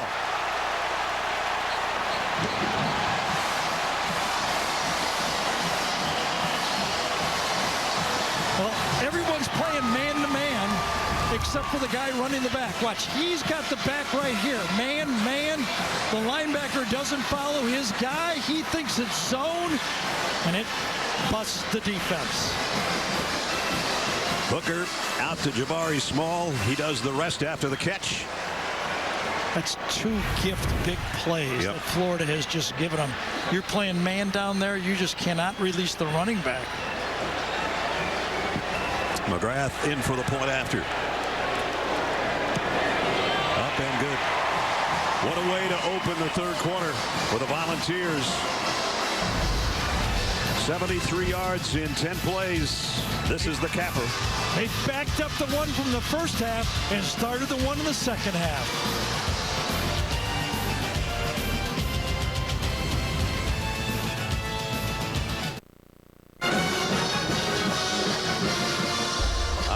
Coverage of today's game brought to you by Goodyear. To look in on Neyland Stadium in Knoxville as it erupted a moment ago after Tennessee opened the 3rd quarter with another touchdown drive. Now lead by 10. In the last 5 minutes and 35 seconds there of playing time, 14 points for Tennessee. That's exactly why teams defer when they win the toss. They love that opportunity to go back to back. You score and you get the ball back again to start. You end it and you start it. It's funny, Josh Heupel talked with us about that very thing yesterday in our meeting. Yep. Those final minutes. of the first half and the opening minutes of the second half so important. And boy, has that been the case today. And they executed it. Like I said, I don't mind Napier being aggressive right there with that call. Tennessee just executed. Right. And they'll bring it out to the 25-yard line for Florida. And now it's time for our Hometown Connection presented by T-Mobile. Here's Jenny. Coach Napier was actually born in Tennessee, about 90 miles from here. His mom and dad went to Tennessee Tech. He moved to Georgia when he was 2, but he has family members who are die-hard Tennessee fans. I asked if they're here, who they're rooting for, and Coach said, trust me, if they're here, they're rooting for us. If they're not rooting for us, they're not at this game. I promise you that. So he got 13 tickets for his family. They're all wearing the right colors today, guys. There's a brother in the middle, looks like him. Yeah, I think that's him, right? I think so. That'd be my guess. Yeah. They go to the same barber, I'll tell you that. Billy born in Cookeville, Tennessee, before moving to Georgia when he was a couple years old. Anthony Richardson pressured from behind, and he's going down. Flags down as well. We might have holding on top of a sack. Well, Brian Young, their best pass rusher, finally makes the play. Coming around the outside right there. Personal foul. Offense number 76. Number 6 gets him. Both sides collapsed and turns around and says, that was holding on me. I'm telling you that right now. Garage is the guy that's the guilty party. And we're going to take another look at that play to see what the penalty Kind is. of pinned him. Did they get him with the face? Yeah, he actually grabbed his face mask. Yes, as he came around. They called it a personal foul because it's an offensive face mask. That's a true holding right there. It really was. Holding his face. Backed up to the 13-yard line now. 1st and 22.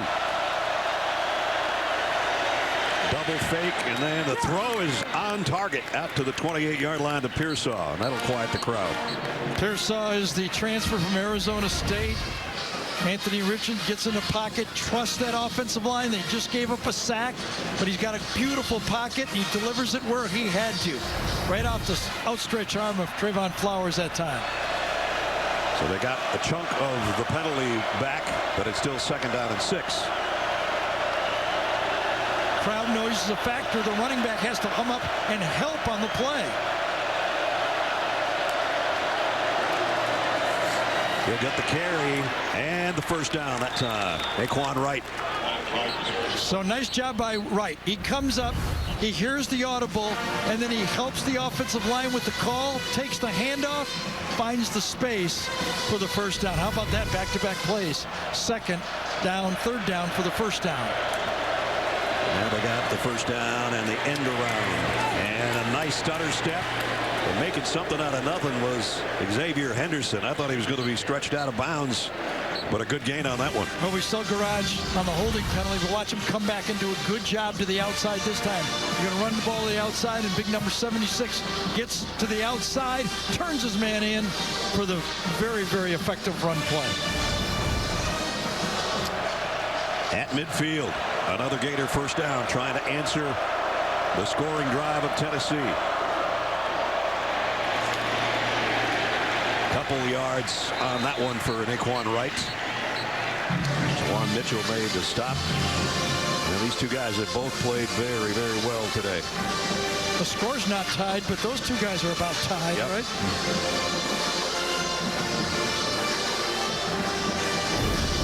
The tough part, the noise here, the communication for the offensive line, getting off on the snap. This is probably the easiest spot to be in around midfield. You get down from one end to the other, it really gets tough on you. Richardson scrambling around, throws on the run, throws a dart complete. Got another flag. Only a 3-man rush that time, Tennessee does, and are they going to get a hold out of it? Don't know if it was, hand to the face mask or a hold. Personal foul, hands to the face, defense number 6. Yes, it was the other way that time. 15-yard penalty will be added to the end of the run and includes an automatic 1st down. Austin Barber, number 58, is the guy who got to the hand of the face. Right over here to this side is going to be the action. Yep, right up there. Ryan Young, number 6, early in the pass rush. There's the shove to the face. Yep. So we had one go each way so far this quarter. Let's move the ball down to the Tennessee 21-yard line. And I'd be thinking almost, you got to be thinking 4-down territory right here. Trailing by 10. 4-down calls. The fake to Naquan Wright. Richardson rolls and now throws to the end zone. Overshot. Xavier Henderson. But I'll tell you, the press box will see that on this play, when you fake the ball to the running back, nobody carries the running back. He was wide open on the play. Good coverage to the outside this time. Charles takes him, but watch the running back get the fake, and no one covers him here to the top of the screen. Little wheel route out there. Yeah. Yep, that'll be noticed.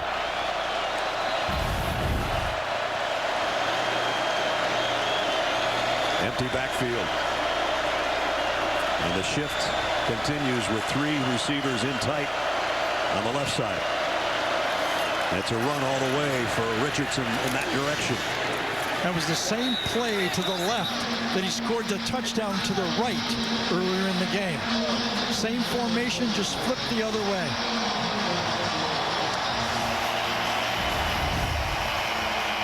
There's the convoy in front. Good blocking, picked up 5 yards. Still needs 4 more for a first down. How close do you have to be? Because remember, field goal makes it a 7-point game. To go for it on 4th down.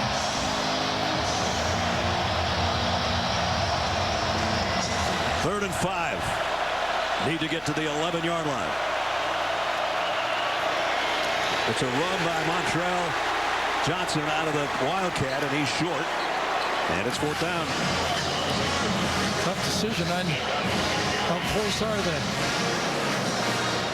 He's aggressive all day has been the word from the very first drive on. Well, he's going to go again. This is a long 2, is it not? It's more like 3. Again, field goal makes it a 7-point game. I would kick the field goal, but he's got a lot of confidence.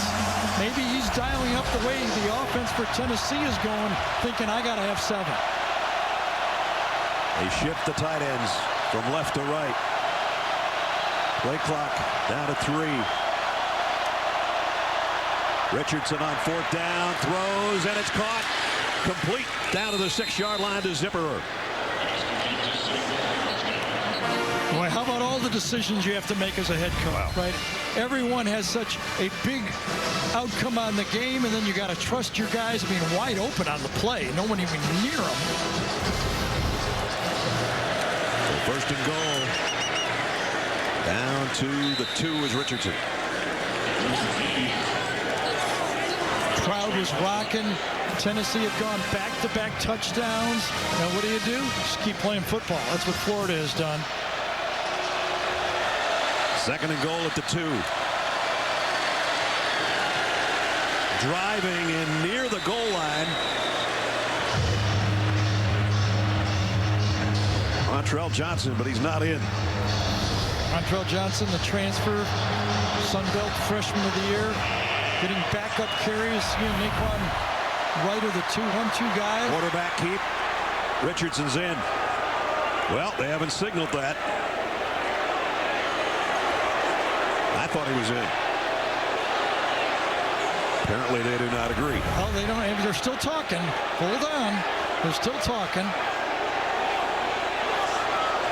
From up above, it certainly looks like he's across the goal line.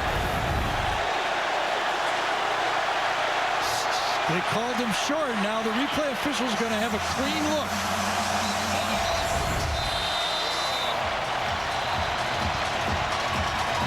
Well, I mean, how much farther do you have to get in? This is where you're really happy to have replay on a play like this. He loses the momentum, but I think, I agree with you. I think he's over the line. I think they're going to reverse it and call in a touchdown. His knee was never on the ground because he was on the back of all of his players. Right. Again, they have him collared, and I mean, he's in by a yard, if you ask me. But nobody's asking me. You're telling them even if they aren't asking.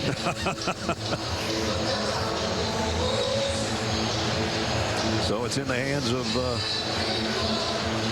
Mickey Haddock right now, the replay official. Gene Steratore is watching in New York. What do you think, Gene? I'm with you guys. He's definitely in by a yard. And, you know, I empathize because you try to get back on the field as an official and try to think what are the guys that are ruling and girls that are ruling on whether it's a touchdown or not. There's so many bodies there when you're on the line and the goal line running in, hoping you can see the ball.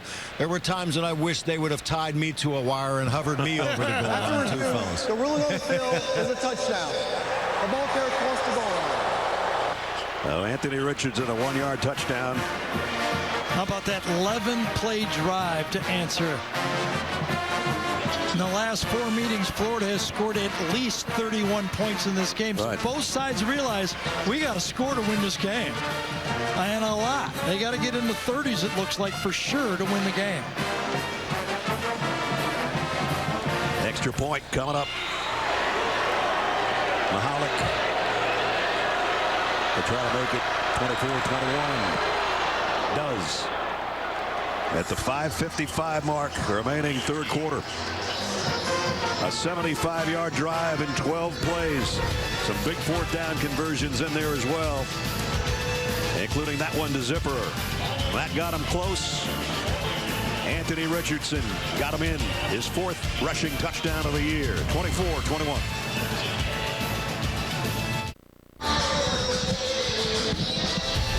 The Home Depot SEC on CBS is sponsored by Allstate, Sonic, Coors Light, and by Degree. Beautiful day to be out rowing on the Tennessee River if you're not inside Neyland Stadium where there's 102,000. Quite a sight, isn't it? Sure is. Invesco brings you today's Scholar Athletes. Trent Whittemore's got some catches today for Florida. Paxton Brooks for Tennessee. Invesco proud to support student athletes on and off the field with a donation of $1,000 to both Florida and Tennessee's General Scholarship Fund. Well, that drive for Florida, at one point they had a first down and 22 at their own 13-yard line. They cap off that 12-yard march with a touchdown from Anthony Richardson. And we got a ball game. 24-21. Florida's 3 for 4 on 4th down. 2 of them have been pass plays. Gutsy all day long. They're playing wide open because this high-powered group of volunteers, they know they got to put points on the board. Tennessee, good run back by Jimmy Holiday, who's in this half after being kept out of the first half for disciplinary reasons. He got in a skirmish last week, threw a couple of punches. And now Josh Heupel and Alex Golish, his offensive coordinator, back to work on the headsets. There's Coach Golish on the left. And he and Josh Heupel have been together for 7 years. They instinctively understand the adjustments they need to make. They've seeded about all running the same offense together for 7 years. They know how to yin and yang against the best whatever they see. 2 receivers in the backfield with Hendon Hooker, and now Hyatt goes out to the top of your screen. Hooker's looking that way and is not going to get a throwaway, but he's got it on the run, and he's got a first down and a bunch more. Hendon Hooker down the sideline. Big play all the way to the 18-yard line. It looked for sure that it was going to be a sack in the backfield, but gets pushed right by, and then Hooker just sees what he's got in front of him, just enough blocking. The wide receivers stay active. This guy's some athlete, some quarterback, isn't he? 44 yards later, Tennessee's back in the red zone. Ventrell Miller's the guy that made the touchdown saving tackle, and he's still down.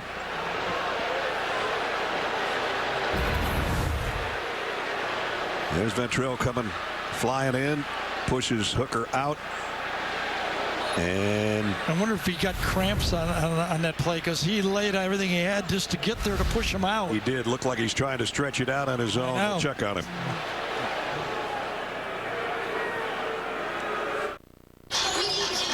Ventrell Miller chugging Gatorade over there on the sideline, coming on after a cramp and chasing down Hendon Hooker on that long run.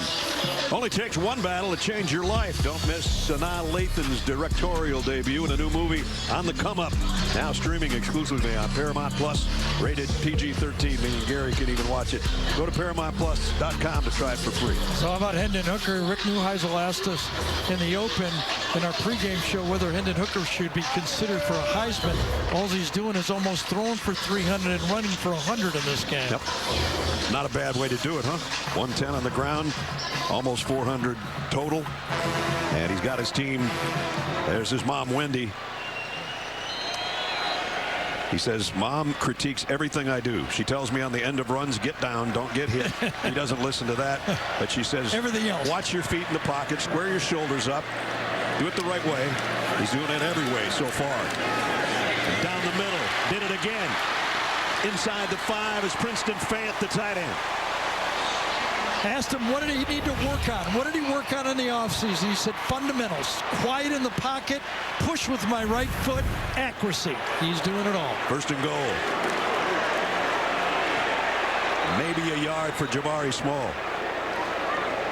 Amari Burney is the guy that made the stop, but they've got it at the 1-yard line. So I think if Billy Napier would have heard that in the middle of the third quarter, 52 plays, he'd be happy. But, boy, they're moving the ball with the 52 plays. The push to the goal line. No signal yet. Going to be down a little bit short.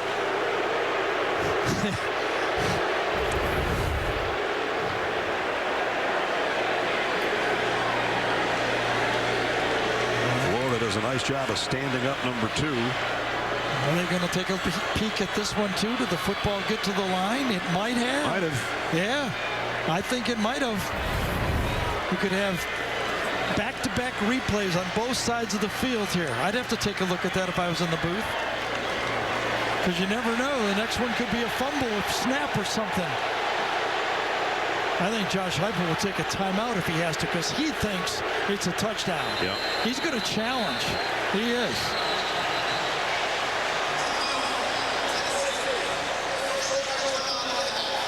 So they announced a timeout. Gene Steratore is with us as we take a look at it. This one's tougher to call, if you ask me, Gene, than the other one. Yeah, I agree, Brad. Yeah, and and I think there's more bodies kind of in that rugby scrum feel as well. But I think if you watch after the initial stop, you do get that push. And although we may not see the ball from the high shot here on the wire, you can tell that that portion of the body has made it. This is a really great look from the opposite high end zone. I feel like he's in right by a good half yard on the play. And I think Gary makes a wonderful point is, listen, you've got to review this play because you don't know what's happening on the next snap. Yeah. That was him. If this ball's broken. Yes, yeah, exactly. Good. I think the ball was above the line. I think it's a touchdown. Darnell Wright, number 58, got that last push. But, that's why we have replay here. Right there's the best shot. Gary circled it perfectly down the line. Because his hands are in front of his head and his head's in, so the ball you would think is along with him. They keep pushing from right the back behind, and I think they push him over the line. If that is the case, it's going to be a 1-yard touchdown run by Jamari Small.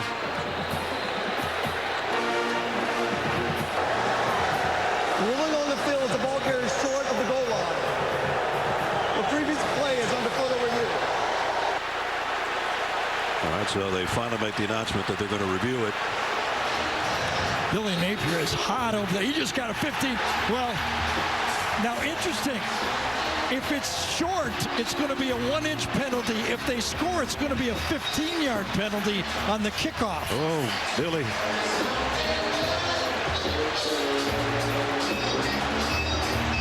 Like the enthusiasm, but when you've got 4 of your coaches trying to hold you back from getting a penalty. And he is still letting the official on that side of the field know that he's there.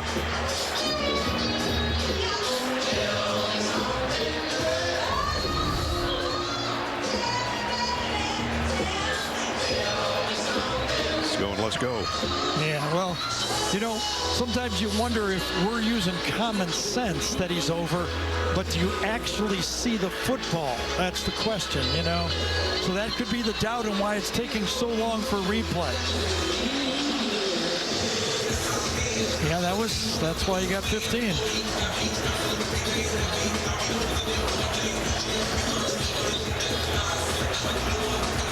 I think we got the best look down the line that you could possibly get, right? Here's from the pylon. This can't help, can it? Don't have any idea where he is. We paid for those pylon things and we're using them. That's right. Look at that right now. By golly. That's right. This is the best shot, I think. Absolutely. Man, I think it's clear. He's right there past the line. Yeah.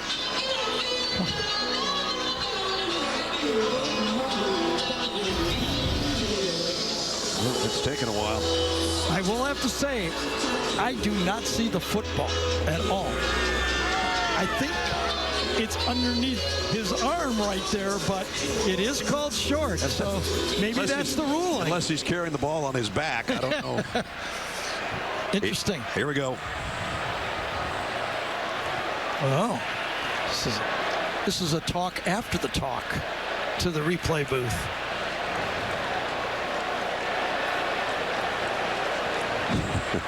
I wonder if this is where to assess the penalty. The conversation's going on. Straighten it out for us, Scott Walker. After further review, the ruling on the field stands. After the play, unsportsmanlike conduct on the head coach of Florida. Half the distance to the goal. First out. You can't get any closer to the goal than you are. No, but it also gives them a first down. That's right. It re-racks. All right. So you can see where the ball is. The nose is almost touching the goal line. Let's see if they give Jabari Small another crack at it here. He's the guy that we thought had it in the end zone. Hendon Hooker may be on a quarterback sneak right here as well. Well, he's going to be in the shotgun, so that's not going to happen. Small, touchdown Tennessee.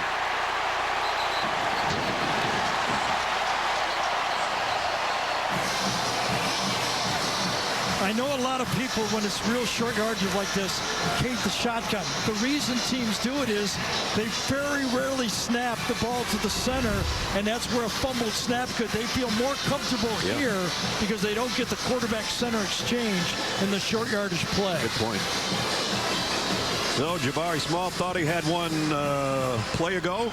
Now he does have one officially. Billy Napier says that cost me half the distance to the goal and 10 minutes of time for the same result. Extra point is good.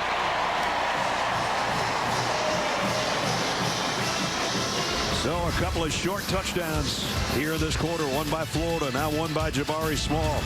And the Vols are up 10.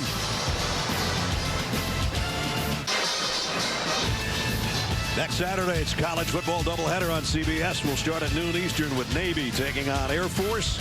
Then at 3:30, it's the SEC on CBS, an outstanding top 10 matchup. Number 2 Alabama rolling into Fayetteville to take on the 10th-ranked Razorbacks. That's all next Saturday right here on CBS. That'll be fun. Hendon Hooker engineered another touchdown drive that covered 62 yards.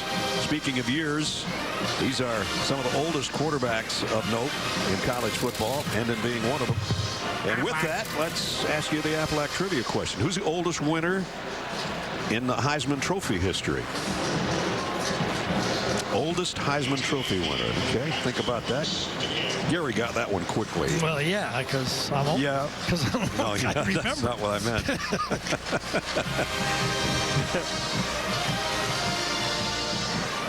So a 10-point game.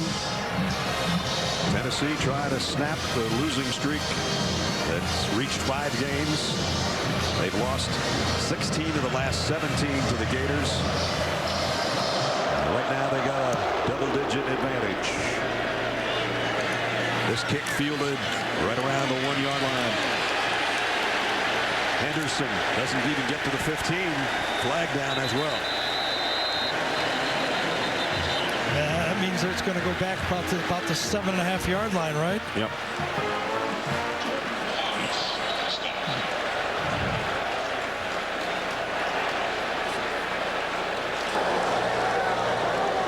During the return, illegal block in the back, kicking team number 13.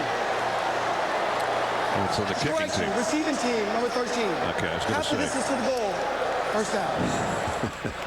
Spent too much time on the headset over there on the sideline. Yeah, he said it the wrong way, but he moved it the right way for Tennessee.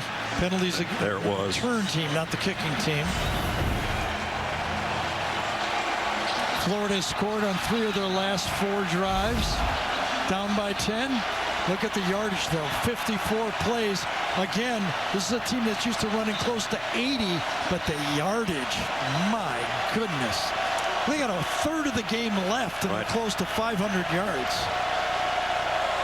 Time of possession, not a big deal when you're Tennessee's offense. The way they perform today and all year long so far. They like a lot of plays, but they prefer a lot of yards and points. And they've got both right now. 1 punt in the game. Tough spot for Richardson and the Gator offense here. Down on that end of the field where it's going to get noisy here at this snap. At the 4-yard line.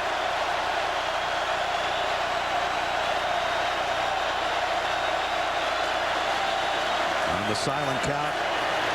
He's in trouble. Didn't get it to the line of scrimmage, I don't think, on the throw. But in the direction of a receiver, though, Ness, I think they're going to let him on that. Gets rushed from the backside on the play. Has to retreat. Going to the running back pretty close. Right there. Getting it to Zipper, and they'll allow that. Zipper was definitely in the area. That heavy pressure on Richardson. Almost forced to safety. He's going to hear more of the same from the crowd down there in that end zone. They're going silent count completely. They're not even listening for the clap. The center is in charge. Henderson, the motion man, will keep it on the ground to try to get a little more room to work. Maybe 2 yards for ETN. Now it's going to be 3rd down and loud.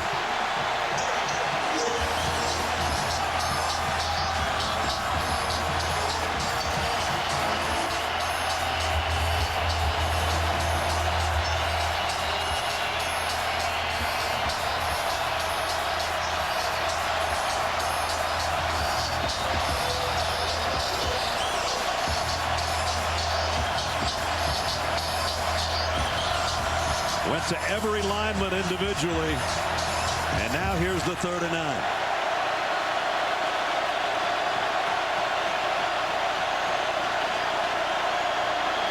ETN, little opening on the corner, and he's got a 1st down.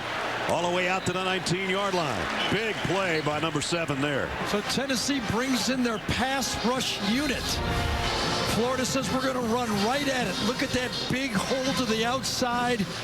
ETN gets around, busts 1 tackle, enough for the 1st down. Good play call that time by Florida.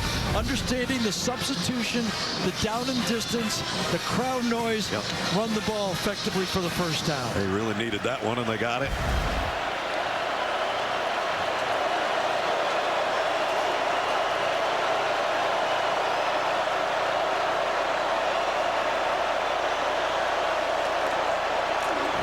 Keep it to ETN's hands again, and the freshman got, well, he did not go down apparently.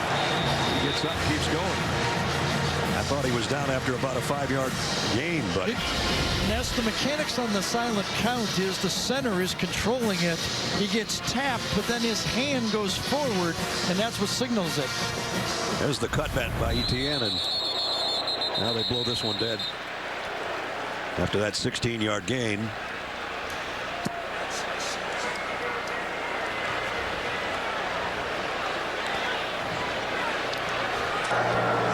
Fields, the ball carrier's knee was not down. He did reach the line of game for a 1st down. So previous play is under further review. Well, that's what I was talking about. And when I thought he was about to go down and kept his balance and picked up 16 yards and a first down. So now they're looking at that as well.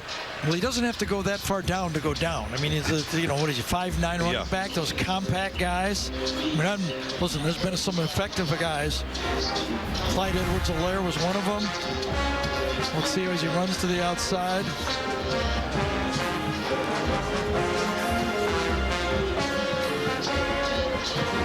That wasn't the play. No, that was the first down out of the end zone. It's the next play they're reviewing. So the ruling on the field's a first down.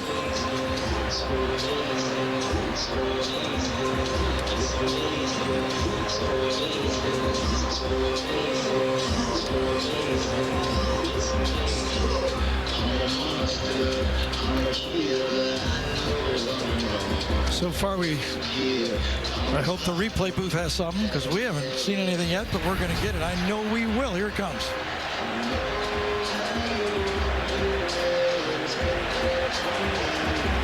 Did he land on top of him? Looked like he did from that angle, didn't it? He thinks so. ETN, that is. After further review, the ball carrier's knee was down at the 24-yard line. It'll be 2nd and 5 at the 24-yard line. All right, well, we got that one straightened out, too. Took a while. No, but I assume the booth had looks that we didn't see or show on that play. Take another peek. It's going to be a gain of 5 right there. His left knee. Yep, left knee down. That's what I thought when I called it the first time. Yeah, well, the first replay looked like he landed on his back, but there's the one that the booth saw and made the right call. So 5-yard gain. 5 still to go on 2nd down as we are under 2 minutes in the 3rd quarter.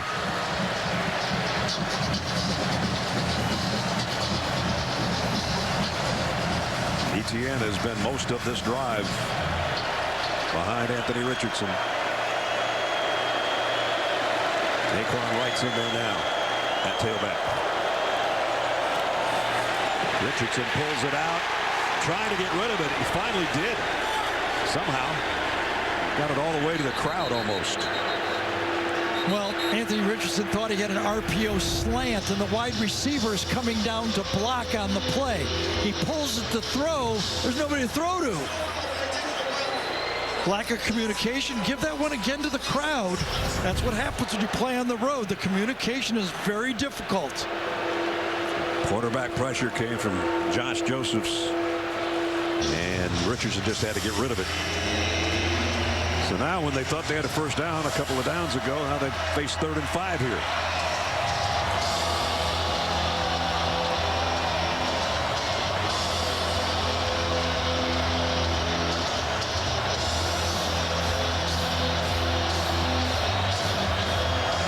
Need to get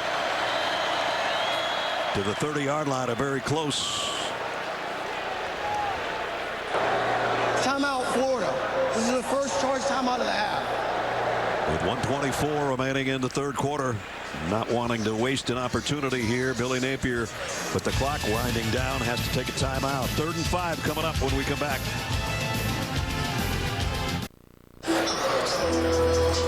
Tennessee by 10 late in the 3rd quarter. Talked about the age of some of the quarterbacks around the country and asked you the Aflac trivia question was, who's the oldest winner in Heisman Trophy history? Chris Wenke played baseball for several years before going to Florida State. So, and there he is, Chris Wenke on the right. Josh Heupel was the runner-up to the Heisman. LaDainian Tomlinson and Drew Brees. That's a good group. Yeah, that's right. That's a really good group. That was a good year. Well, 3rd and 5. Protect number 1. Silent snap count. The center will control that with his arm up front as he moves it forward. The linemen see it, and then he goes back. Watch. Move it forward.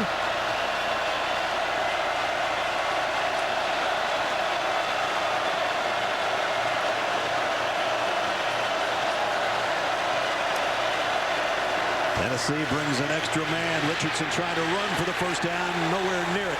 Got a couple. It's fourth down. And the timing goes off for the center because of the silent count.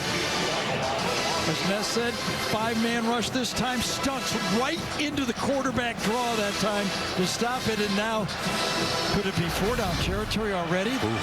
The defense can't get a stop. Maybe that's what Napier's thinking. I guess so. And this is a tough spot on the field. There's a lot of time left in this game. Wow, from your own 27. 4th and 2. I might try to draw him offside, but I don't know if I'd go for it. He is 3 for 4, though. You give this back to Tennessee on a short field, and it could be the end of the ball game. Richardson going to go deep. And caught all the way down to the 35-yard line to Justin Shorter. Not only did they go for it 4th and short, they went long on the play. Bump and run, man-to-man. I'll tell you, that's about as wide open as you can be in a football game if you're a coach. Huge play on 4th down. A 39-yard pickup for Shorter. And back on the ground to Naquan Wright for about 4 more. I think that pretty much signals that Florida, if it's 4th and within 6-8 yards, they're going for it the rest of the game. Yeah, apparently. Well, we're going to have a heck of a 4th quarter, that's for sure. Some fireworks here in Knoxville today. We played 3. 11th ranked Tennessee. A 10-point lead on number 20 Florida. But the Gators driving to open the 4th when we come back.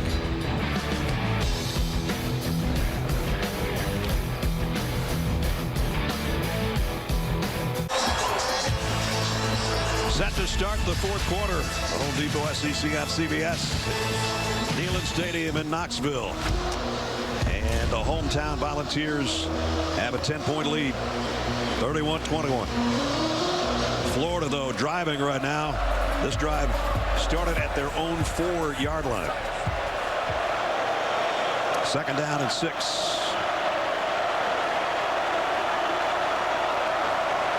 Just outside the 30. And about a 2-yard pickup on that one will bring up 3rd down. Brad Nessler, Gary Danielson, Jenny Dell, Gene Steratore. Talk about pulling the stop sign. I don't know if they've ever done a game with this many 4th downs. Well, if it wasn't Les Miles, no. Yeah, that's true. I will say this. He's 4 for 5. 3 of them have been passes. A couple short ones, and now a long one. I mean, I think you're looking at the game plan the rest of the game. Tennessee knows it's 4-down territory as soon as Florida gets the ball. This time a run all the way for Anthony Richardson on the corner. Trayvon Flowers with the big hit, but I think he got the 1st down. Well, I'm going to tell you, both quarterbacks, Richardson's thrown for other 300. They both run the ball. They've been their leading carriers, obviously leading passers, but Richardson has run the ball 14 times, Hooker 11 times. Hooker for more than 100 yards. You're talking about a quarterback-centric offense. Boy. Both of these guys are coming through. And Richardson's over 300 yards in the air. As Gary said, that's a career high for him.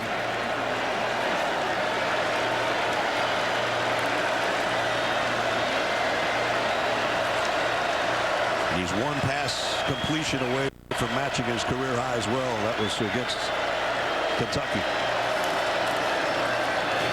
On the ground and a big opening. Close to a 1st down. Naquan Wright got about 9. Interesting formation that time. Florida showed it a few times. This time they run the stretch back. They unbalanced to the left side, cut back to the short side. Wide open. Wright got 9, 2nd and a yard. He'll get it again, and he got the 1st down this time. So Florida moving it down the field. They've got it to the 13-yard line. I feel like Tennessee is going, who are these guys? They will not go away. Really? We keep bombing them with knockout punches, and they keep clawing back in the game.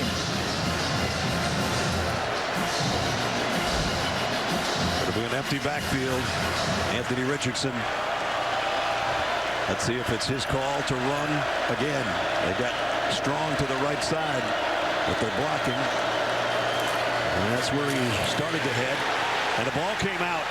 Fumbled. Tennessee's got it.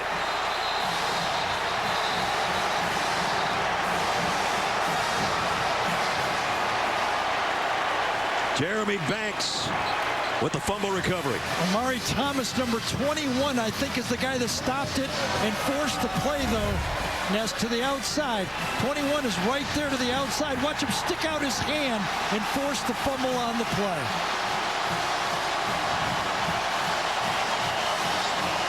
It's the last thing Florida wanted to happen there, and the ball was out. And Richardson with the fumble. Josh Heupel with the reaction on the sideline. 10-point lead, and they've got the ball back. Fourth quarter.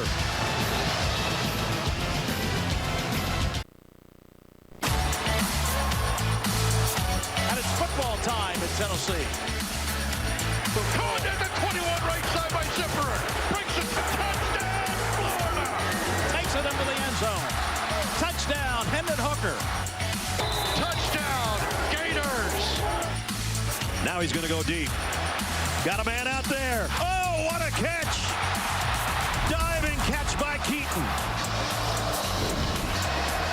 Some of the big plays so far in this game. There's probably a few more coming up. The last one was a big play by the defense. Florida is trying to go wide on this play, but you get stopped inside by the two defensive players for Tennessee. They force the ball inside, and Thomas, number 21, gets his paw on it. The ball comes out. Turnover for Tennessee. So the Volunteer offense has got it back at the 13-yard line. Playing with a double-digit lead.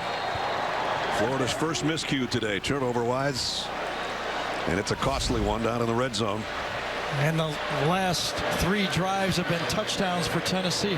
I don't have any. What would Florida do? You got any strategy for them? How about stop this guy. How about cover the guy? Covering that guy. Yep. Jacob Warren, the big tight end, all the way down to the 40. Lines up as the H-back and does the wheel route. He's right here, just goes down the field. Nobody back there for Florida. Nope, another wide open receiver, another bust for the Florida defense.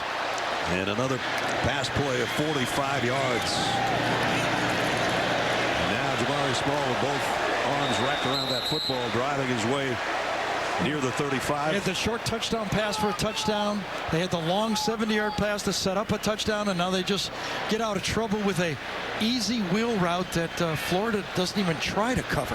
Nobody got picked, just a mistake, man-to-man coverage. Second quarterback in Tennessee history with over 300 in the air and 100 on the ground. Josh Dobbs did it a couple of times. Went back to the air and overshot his man that time.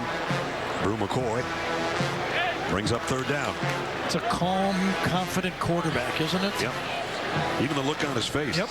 The exception of the pain he had on his shoulder a little bit earlier in the first half. He's a cool guy. Said one of the things that Coach Heupel wanted me to be more of is a little more vocal, to show my leadership, and he said, I think I've accomplished that. His play is leadership, I'll tell you that much.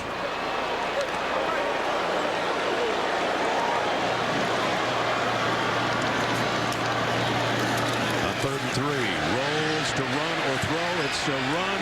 Almost a horse collar, but he's still got a first down. Amari Burney brought him down.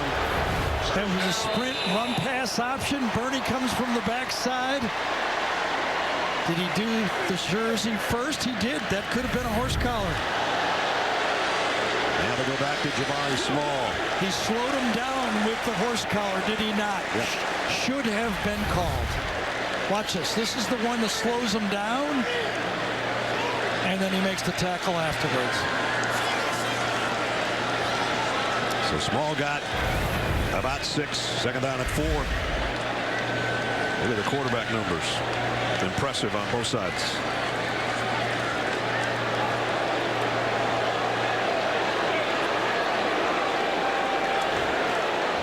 Tennessee is going up tempo, and remember, Desmond Watson, number 21, the 400-pounder, is in the game.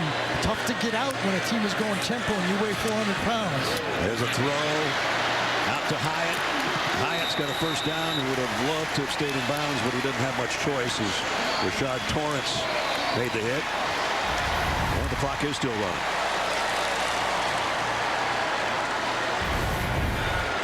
At the 15-yard line. And there's a big fella. Yes, remember in the SEC Championship when Alabama used that strategy against Jordan Davis?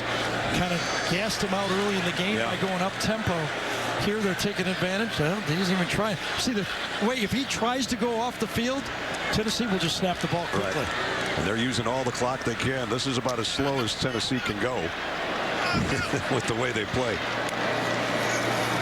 They just got it off with 1 second on the play clock, and they got it down to the 5-yard line. Jalen Wright. Yeah. They go slow, but they have the option to quick snap it if they want. So they use the tempo, the threat of the tempo, to slow the game down when they want to. First and goal, just outside the 4.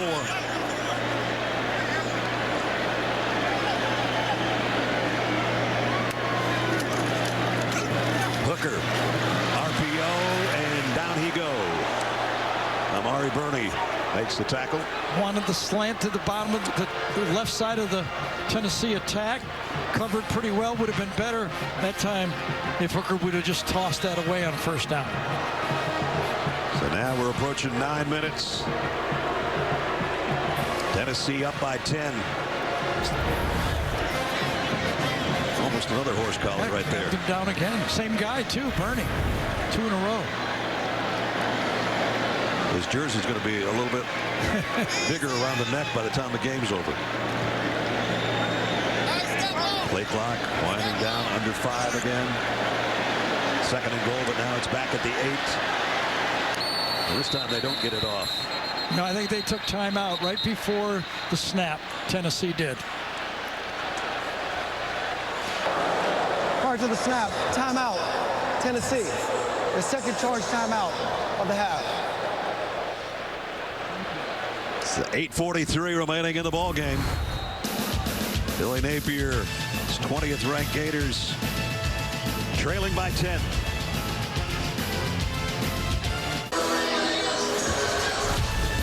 The Home Depot SEC on CBS is sponsored by Nissan, Papa John's, Wheels Up, and by Twisted Tea, hard iced tea.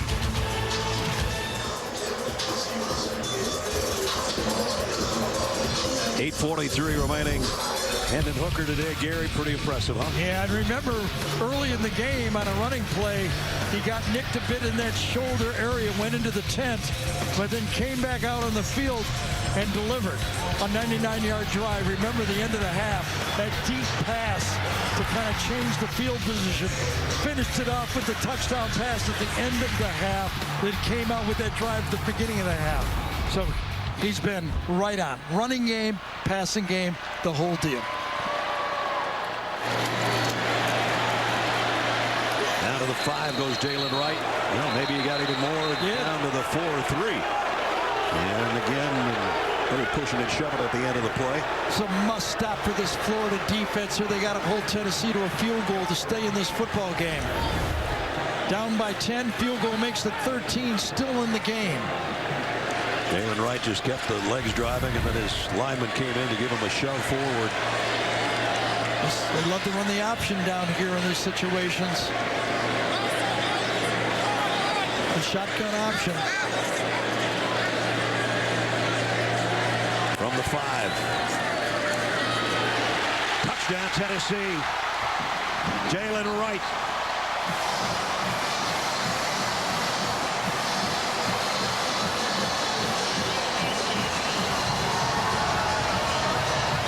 Watch Hendon Hooker hand this ball off and dodge the blitz at the same time.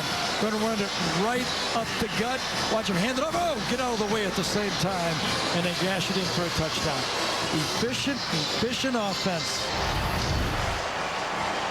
Offensive coordinator Alex Goulash and Josh Heupel working together in tandem to run the ball, pass the ball, everything they wanted to do. They didn't need 80 plays today to score, did they? Nope. Extra point coming up. And it's good. Remember, this started after the Florida fumble of Anthony Richardson. On this play, the recovery by Banks as that ball squirted out of there. The Tennessee offense took over at the 13. Capped a 10-play drive that covered 87 yards. Jalen Wright with the touchdown. Smokey loving it.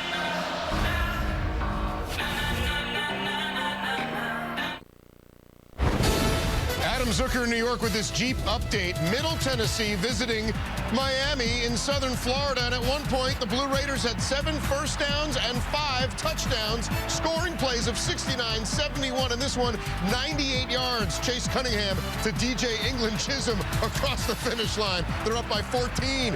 Back to Ness, Gary, and Jenny. Thanks, Zuck. Almost the same score here, 38-21. A 3-score game. Tennessee in front, just under 8 to go.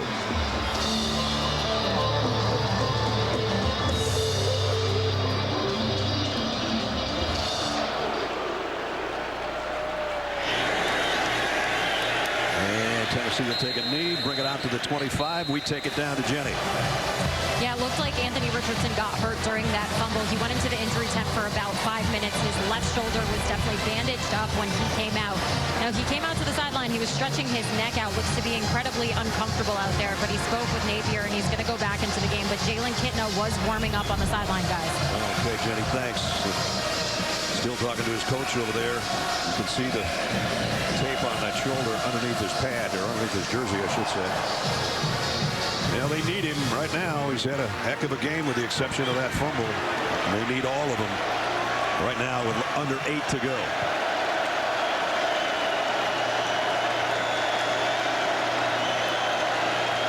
Three-receiver group to the right. Richardson looking back the other direction. And now he's going down. And it's Devon Terry.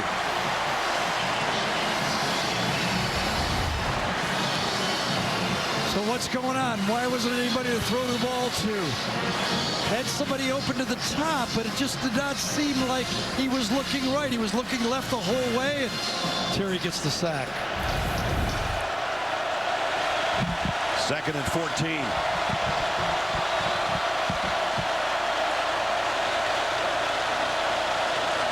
This time he is going to throw to the right and a little bit high, catchable maybe for shorter, but couldn't hold on.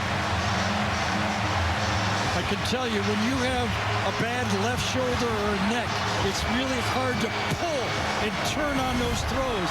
The ball tends to sail on you when you're just throwing all arm.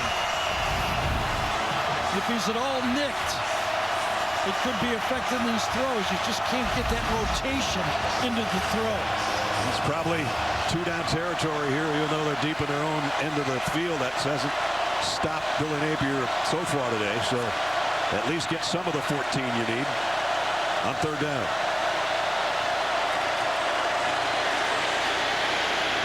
Richardson throws on the run and delivers a 1st down throw to Xavier Henderson.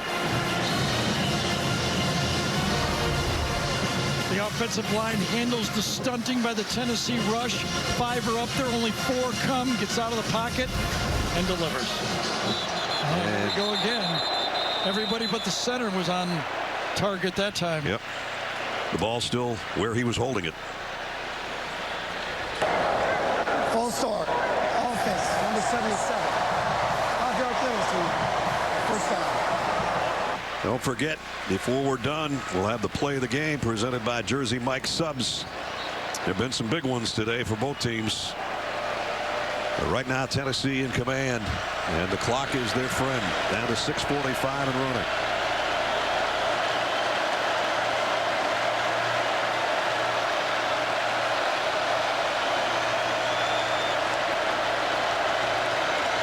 Four-man rush. Richardson throws sidearm over to the sideline.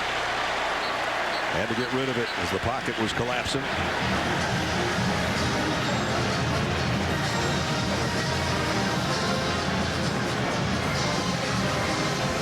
Second and 15 coming up. Tennessee is not gambling. They're rushing 4 players. It's 4 different players all the time. So they're just rushing 4, playing combo, zone combo, matchup zone, however you want to call it. They're not gambling on defense. Henderson in motion. They fake it to him. A double fake. It takes a lot of time. And now Richardson runs and gets what he can before he's run out of bounds. And there's a flag down. I would say holding on Tennessee downfield that time. You know, the flag's in the secondary. I think it was number 5 Haddon downfield was holding on that play.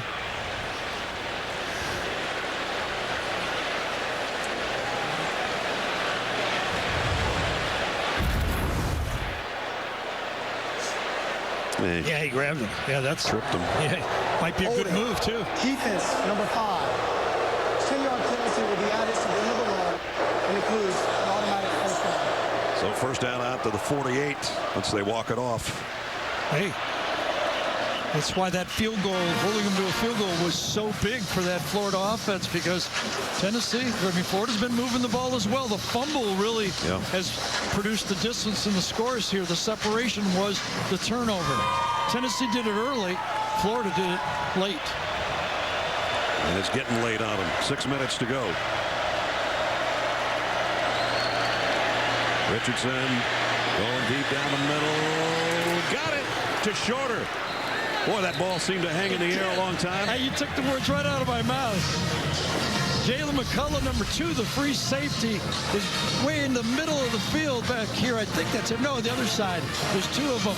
And the ball's floating and floating and floating, and he just can't get there on time. 39-yard pickup. So back inside the 15 of the Gators.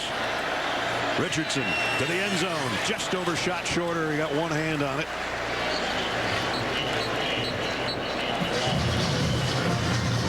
Nice time that time. Play by Kamal Hayden, number 5. He had the hold on the play 2 plays earlier, but he undercut this throw and forced the ball to go high. Decent zone coverage. Would have had to be a perfect throw, right? Or Shorter would have had to be taller. Yep. Yeah, that's not going to happen real fast. 360, 3 total touchdowns. Career high in completions as well with 18. Needs some more, though. Richardson, man in his face, throws it into the dirt. Well, defensive coordinator finally dialed up a blitz that time. He brought 5, and they finally were able to put some pressure. Coming from the outside, he just sitting in the pocket. 4 come, outside off the slot. And the pressure was right up the middle that time by Barron, number 9. It doesn't matter much that it's 3rd down, because there's going to be 2 downs to get what they need. Another first down would be inside the 4. Coming again, bringing 5. Unless they have a way to check out of it, do they? Yes, they did. Richardson to Shorter. He got it to the 5, but it's 4th down and 2. And the clock continues to run. Well, the other ones, we were trying to figure out what he would do. This one, we know what he's going to do. Yep. So here's the ball game for the Gators. They're 4 out of 5 on the day.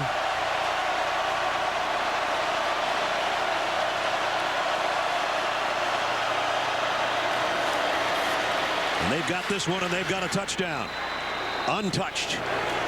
Montrell Johnson.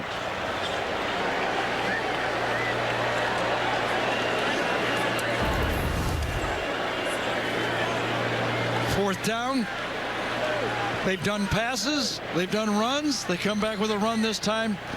The whole arsenal has been used on 4th down. They got every 4th down play. They've used every one of them up. They sure have. And they're going to go for 2 here.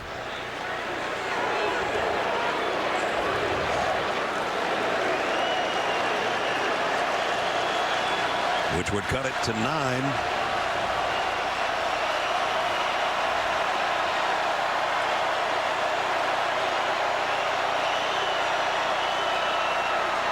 Richardson fires down the middle, hit 2 guys, neither one of them held it. Had Zipperer and Shorter. I think it bounced off at least one of them, but it's incomplete. He would have had it it, but his own guy tipped it out of the way. Zippier gets the tip. Almost impossible to catch after that.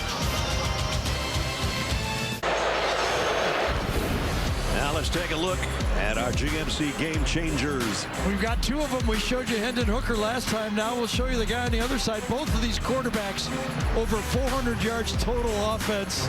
They've basically been the whole ball game. I mean, I know a lot of guys are making a lot of good plays, but without these two guys, it would be tough.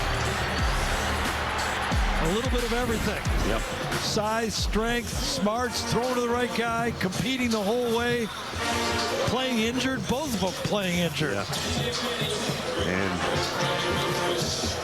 Yeah. I got to admit, I was like staring at the scoreboard trying to figure out why he went for two. I figured they'd kick the extra point, be down by 10, touchdown and field goal. Now they got to get the 2-point play involved to even tie the score, right? That's the one they attempted and went through the hands of both guys. Right.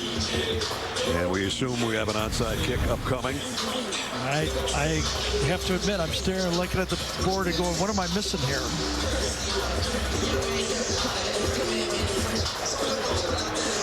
Mahalik with the onside kick takes a big hop and right into the hands of the Volunteers near midfield.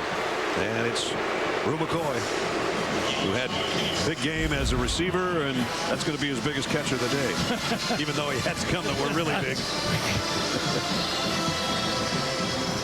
Well, Tennessee trying to snap a 5-game losing streak to the Gators. They have only one win in the last 17 meetings. It would be their first 4-0 start in six years as well. Yeah, and there were a few games, though. I remember 2014, they had a chance to win the football game, didn't get it done. 15 was the Antonio Callaway play. Then you had the Hail Mary full of grace in 17. So they could have won 4 in a row. Yeah. They didn't, though. But it looks like that gigantic monkey on the back of Tennessee is going to be jumping off here in the next 4.5 minutes. Hendon Hooker over 300 in the air, over 100 on the ground. Playing banged up. And playing as well as anybody we've seen in a long time. Coach Neighbors trying to explain why it wasn't an illegal substitution. He spent a lot of time with that head linesman over there today.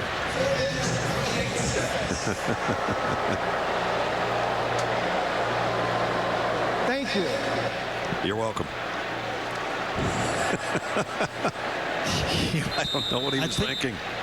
He was explaining something. It's a little loud. No one's left here. I'll tell you that. No one's left. There's Florida trying to get the substitutions in and out. And what I think Florida is saying is the guy they called with too many men on the field was actually the 11th guy, not the 12th guy. And I do think that's reviewable too. Could this go back the other direction?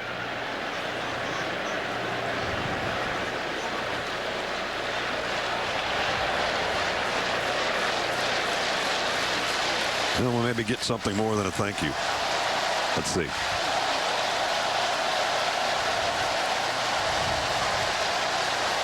Nope. Nope. Not even a thank you.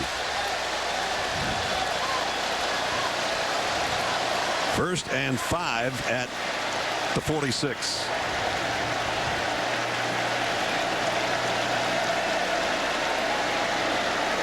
So there was apparently 12 guys on the field.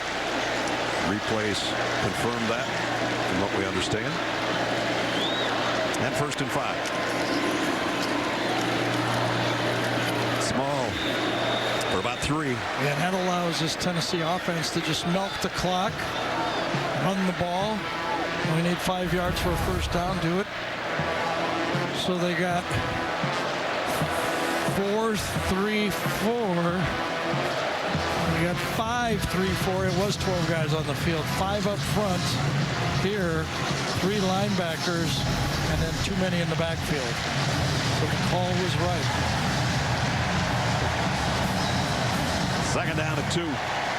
We approach 3 minutes. Florida with 2 timeouts remaining.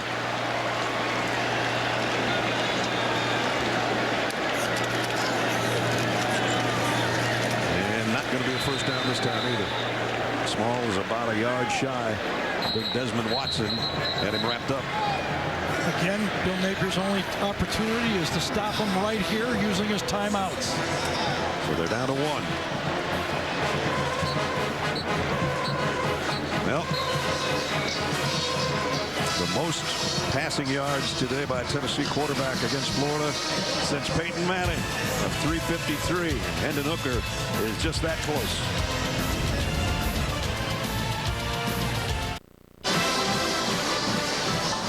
New on CBS, take a ride along through the thrilling streets of East New York, starring Amanda Warren, Jimmy Smits, and Richard Kind.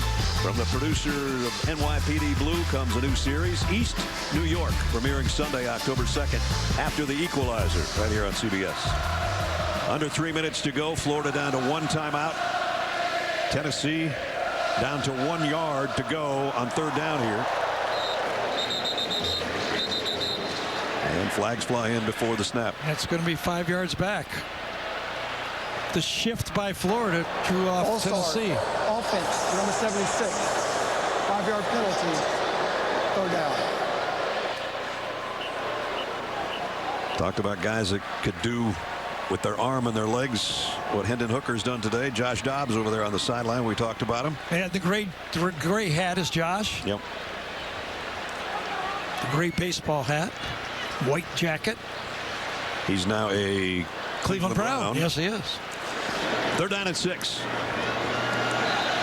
Now the other way. We're going to go back. This is getting painful. It is.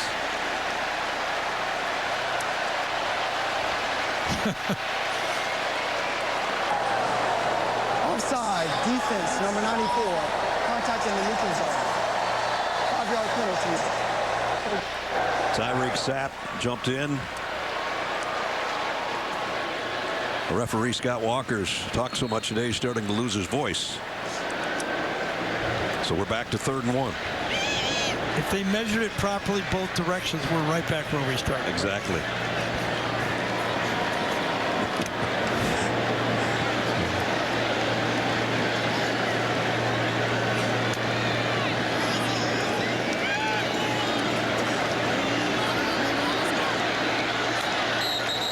Oh, no, not good Lord. again.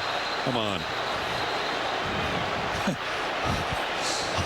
All these fans are staying here. We didn't stay for this. Yeah.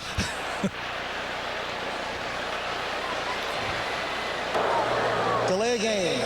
Defense, number 1. Using disconcerting signal. 5-yard penalty. Automatic first down. Automatic first down. Brenton Cox was calling out signals trying to get Tennessee to jump. Instead, it costs them a first down. And Florida can only stop it one more time now.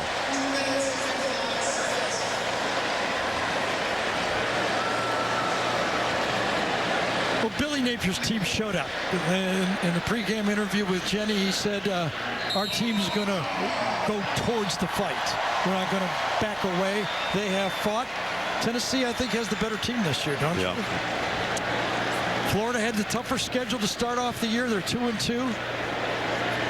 Had the big win over Utah, then the loss to Kentucky. And now it's going to be 0-2 in the SEC.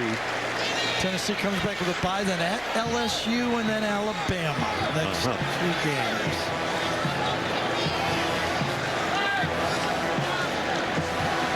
Josh Heupel's got this part of the country pretty darn excited about these guys, and they should be.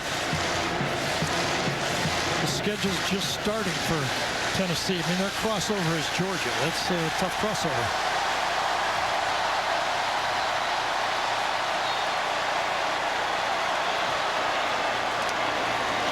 Approaching 2 minutes.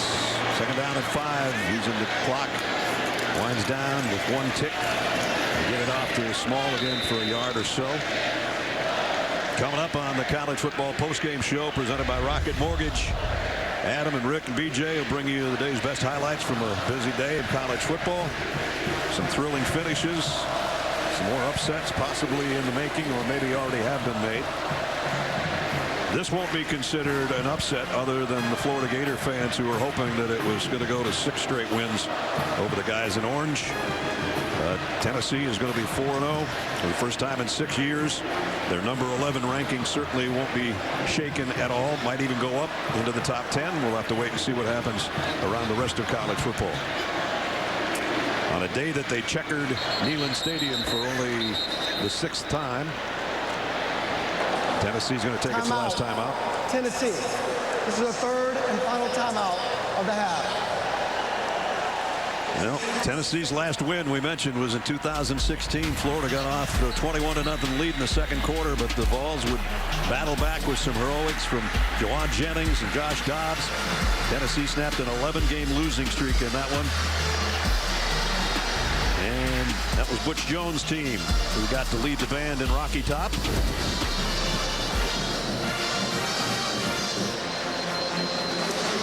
So there's Josh. He was part of that one, and he can celebrate with the rest of the faithful here in Knoxville when this one's over in 1 minute and 24 seconds. I remember that was a second half explosion for Josh Dobbs. Threw 4, ran for 1. Yep.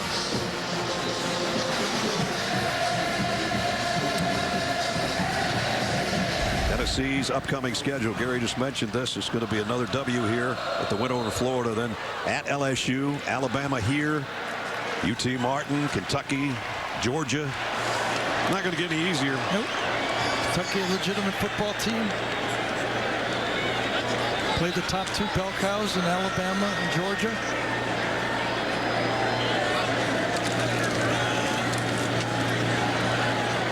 No gain on the play. And this is where in the future the 12-team playoff would really be huge, right? For a team like Tennessee, trying to earn their way back. You got a tough schedule, lose 1, maybe 2 games, still get in it as a 12th ranked team or something like that in the playoffs. So that's the last time out. What a game by that guy. Jenny talked about at halftime about the 50th anniversary of Condredge Holloway and his heroics in that nationally televised game against Georgia Tech. 100 years ago yesterday is the first time these guys ever wore orange jerseys. Well, they're wearing orange today and played very well. On top of that, just remember that Tennessee will come back with Cedric Tillman, his favorite receiver. Right. Maybe one of the best combinations in all of college football, those 2 guys. Well, the other guys sure picked up the slack today. It's not just him, is it? They got plenty of weapons. Brew McCoy played great. Ramal Keaton with that sensational grab on that long ball. Jalen Hyatt had another good day. McCoy went over 100 yards, but he had a 70-yarder in there, and that's part of the 348 right now for Hendon Hooker, along with his 112 on the ground. I think Florida comes out of this saying we battled and our quarterback's back for the side to finish off, get back in the SEC with a quarterback. They needed him, and he came through. Hooker throws, going to be a little bit short of the first down. Got that one to Princeton Fant. So with 111, down 11. Just watched the Cleveland Browns this last Sunday. This game ain't over. Yeah.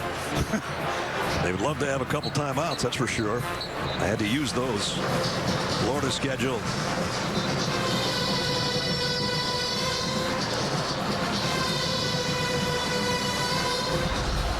Now it's time for the play of the game presented by Jersey Mike Subs. And with all the brilliant plays today, this was the only miscue for Anthony Richardson. The fumble recovery by Banks. And then Hendon Hooker went to work. Finds his tight end all alone down the sideline. That got him close. And this run got him the last score. That's where we are, 38-27. But 1:11 to go. Richardson loads it, fires, got a man wide open at midfield, shorter. First down, Florida. Oh, gee, that crossing route took like 7 seconds. No pressure on him at all. clear across the field from one side to the other to get that open. It's a 50-yard run. 28-yard pickup. Richardson now has that one tipped. And he had Shorter wide open on the in route. Remember, they need 2 scores, a field goal, a touchdown, and a 2-point play. Maury Thomas got a hand on that, a big hand, I should say. And he was the one who forced the fumble on that play by Richardson earlier. So still 54 seconds to work with. They got to score in a hurry and score again. And an onside kick in between. That's a lot to do in 54 seconds. Richardson steps up, going to throw to his safety valve over here on the near side. And Bowen's got a first down. But that took a few seconds as well. 42 seconds left. Clock stops after the first down again. Gets across the line. Line up. They got to hustle up to the ball here. Clock starts, and now they clock it. They stop it at 39 seconds. A 45-yard field goal from here. If they wanted to go field goal now and then have the Hail Marys at the end, your first game with us was a Hail Mary. Yeah, it was. And that one was Felipe Franks with a 63-yard touchdown pass.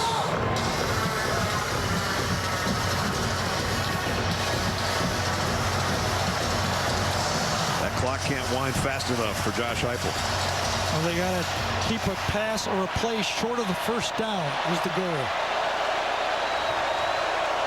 for Tennessee. Second down at 10. Another play fake. Richardson's got plenty of time. Still scanning the field. Sidearms it. He drilled it in. And they're down to the 3-yard line to Ricky Pearsall. Well, you said it. Drill it in. They're going to go up and ground the ball again. They don't need 4 downs. That was between everybody, wasn't it? Oh, they're going for it here. Look out. Can't take a sack. Yep. Throw it away. That stops things. 21 seconds. Tried to catch him napping, thinking there might be a clock play. Almost overthought it. Lucky to get rid of it. Got pressure from Byron Young again, who hit him after he threw. Neither team has a timeout left.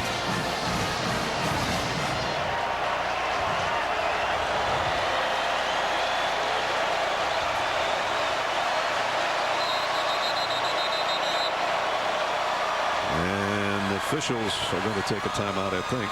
There's injured players on the ground. Amari Thomas. Yep.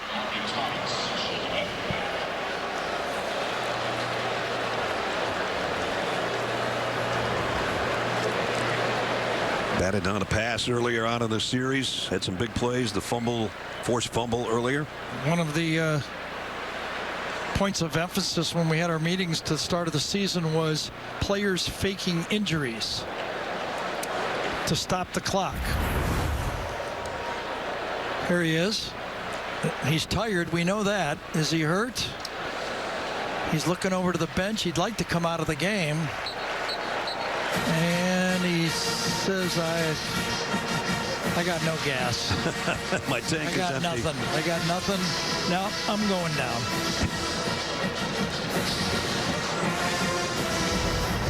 In the back of his leg. Well, he gets his wish. At least he's coming out. He's all smiles too, although we did catch him. So now back to the 3-yard line.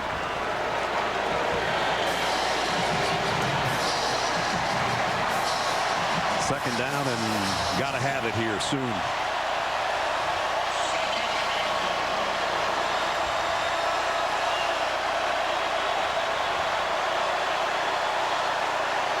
Empty backfield. Richardson sets up, fires in the middle. He's got it. Touchdown. Ricky Pearsall, the guy that got him close. And of course, because they went for 2 last time, they got to go for 2 now.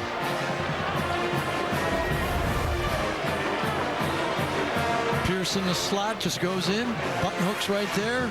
Lets everybody go by him. Gets into the end zone. Nobody near him.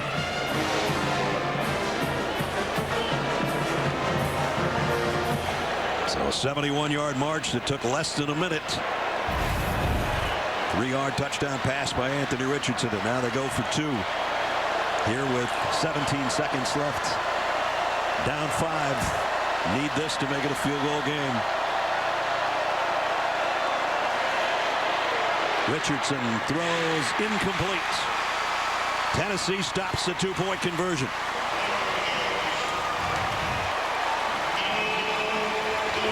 Christian Charles, number 14, in coverage to the outside. Stays on the play. Could have been caught, but Charles is right there with his hand in the breadbasket of the receiver. Does he deflect it? Close enough, I'll tell you what. It would have been a tight, tough catch. Yeah, sure would have by been. Henderson. Now it's onside kick and Hail Mary.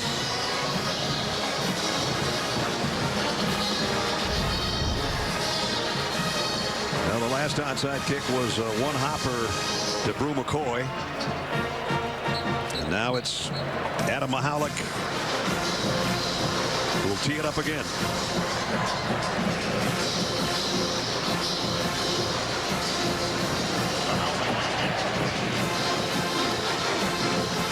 Looks like he's aiming it in the same direction. He got a late hop last time that Brew handled well. Will he do it again? Onside kick. Last chance for Florida right here. A high hop. Oh, and Florida's got it on the bounce. Black took it out of midair.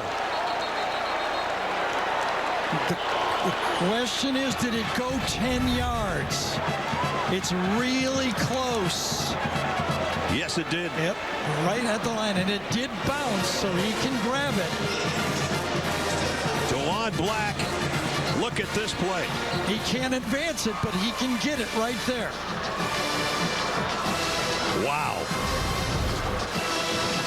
Gene Steratore is along with us. Gene, that's the ruling, right? Yeah, and it's a great play. Now, we've got to take 1 second off of the game clock because it cannot be advanced, so the ball will become dead as soon as the kicking team possesses, but then have to take 1. So the clock should be at 16 seconds, but it does, to me, go beyond the 10 yards before possessed by the kicking team. So the line of scrimmage is going to be the Gator 47. They're 53 yards away from pulling off a miraculous comeback. It's going to take another one of your calls for Florida to win this one. And all they can do right now is put themselves in position to throw the Hail Mary. Have time for about 3 plays.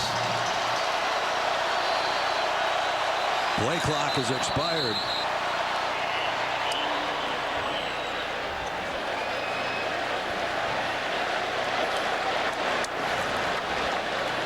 Just think, though, I mean, listen, Napier's been aggressive all day, but if they kick the extra point twice, a field goal ties the game. Right.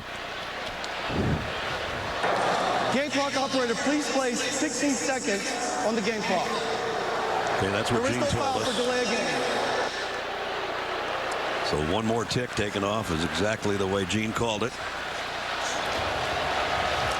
And here we go at the 47. Still a prayer remaining for Florida if they can do something in this last 16 seconds. They have no timeouts. Richardson throws, completes it to Shorter, who wisely got out of bounds. Question is now, do you take 2 throws to the end zone or you try to gain another 10 yards? That's what Billy Napier will be deciding. Because you could get 2 to the end zone in 11 seconds. You only need 1 second for the last one. The first one could take 10. The last one, you only need 1. We know Richardson's got the arm. That's not a problem. And boy, has he used it well today. Set to throw again. And just out of the hands of Shorter. And now there's only one, really, you could throw a 5-yard out, but really it's going to take a Hail Mary into the end zone. Not easy to exercise those demons of this 1-16 record, is it? Nope.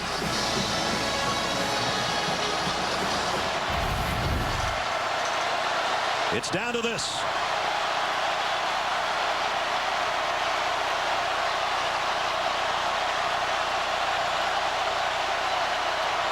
Final play of the game. Richardson pressured.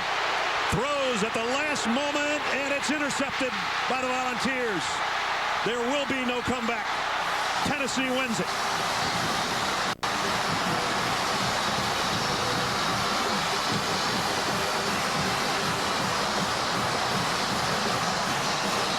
There is joy on Rocky Top.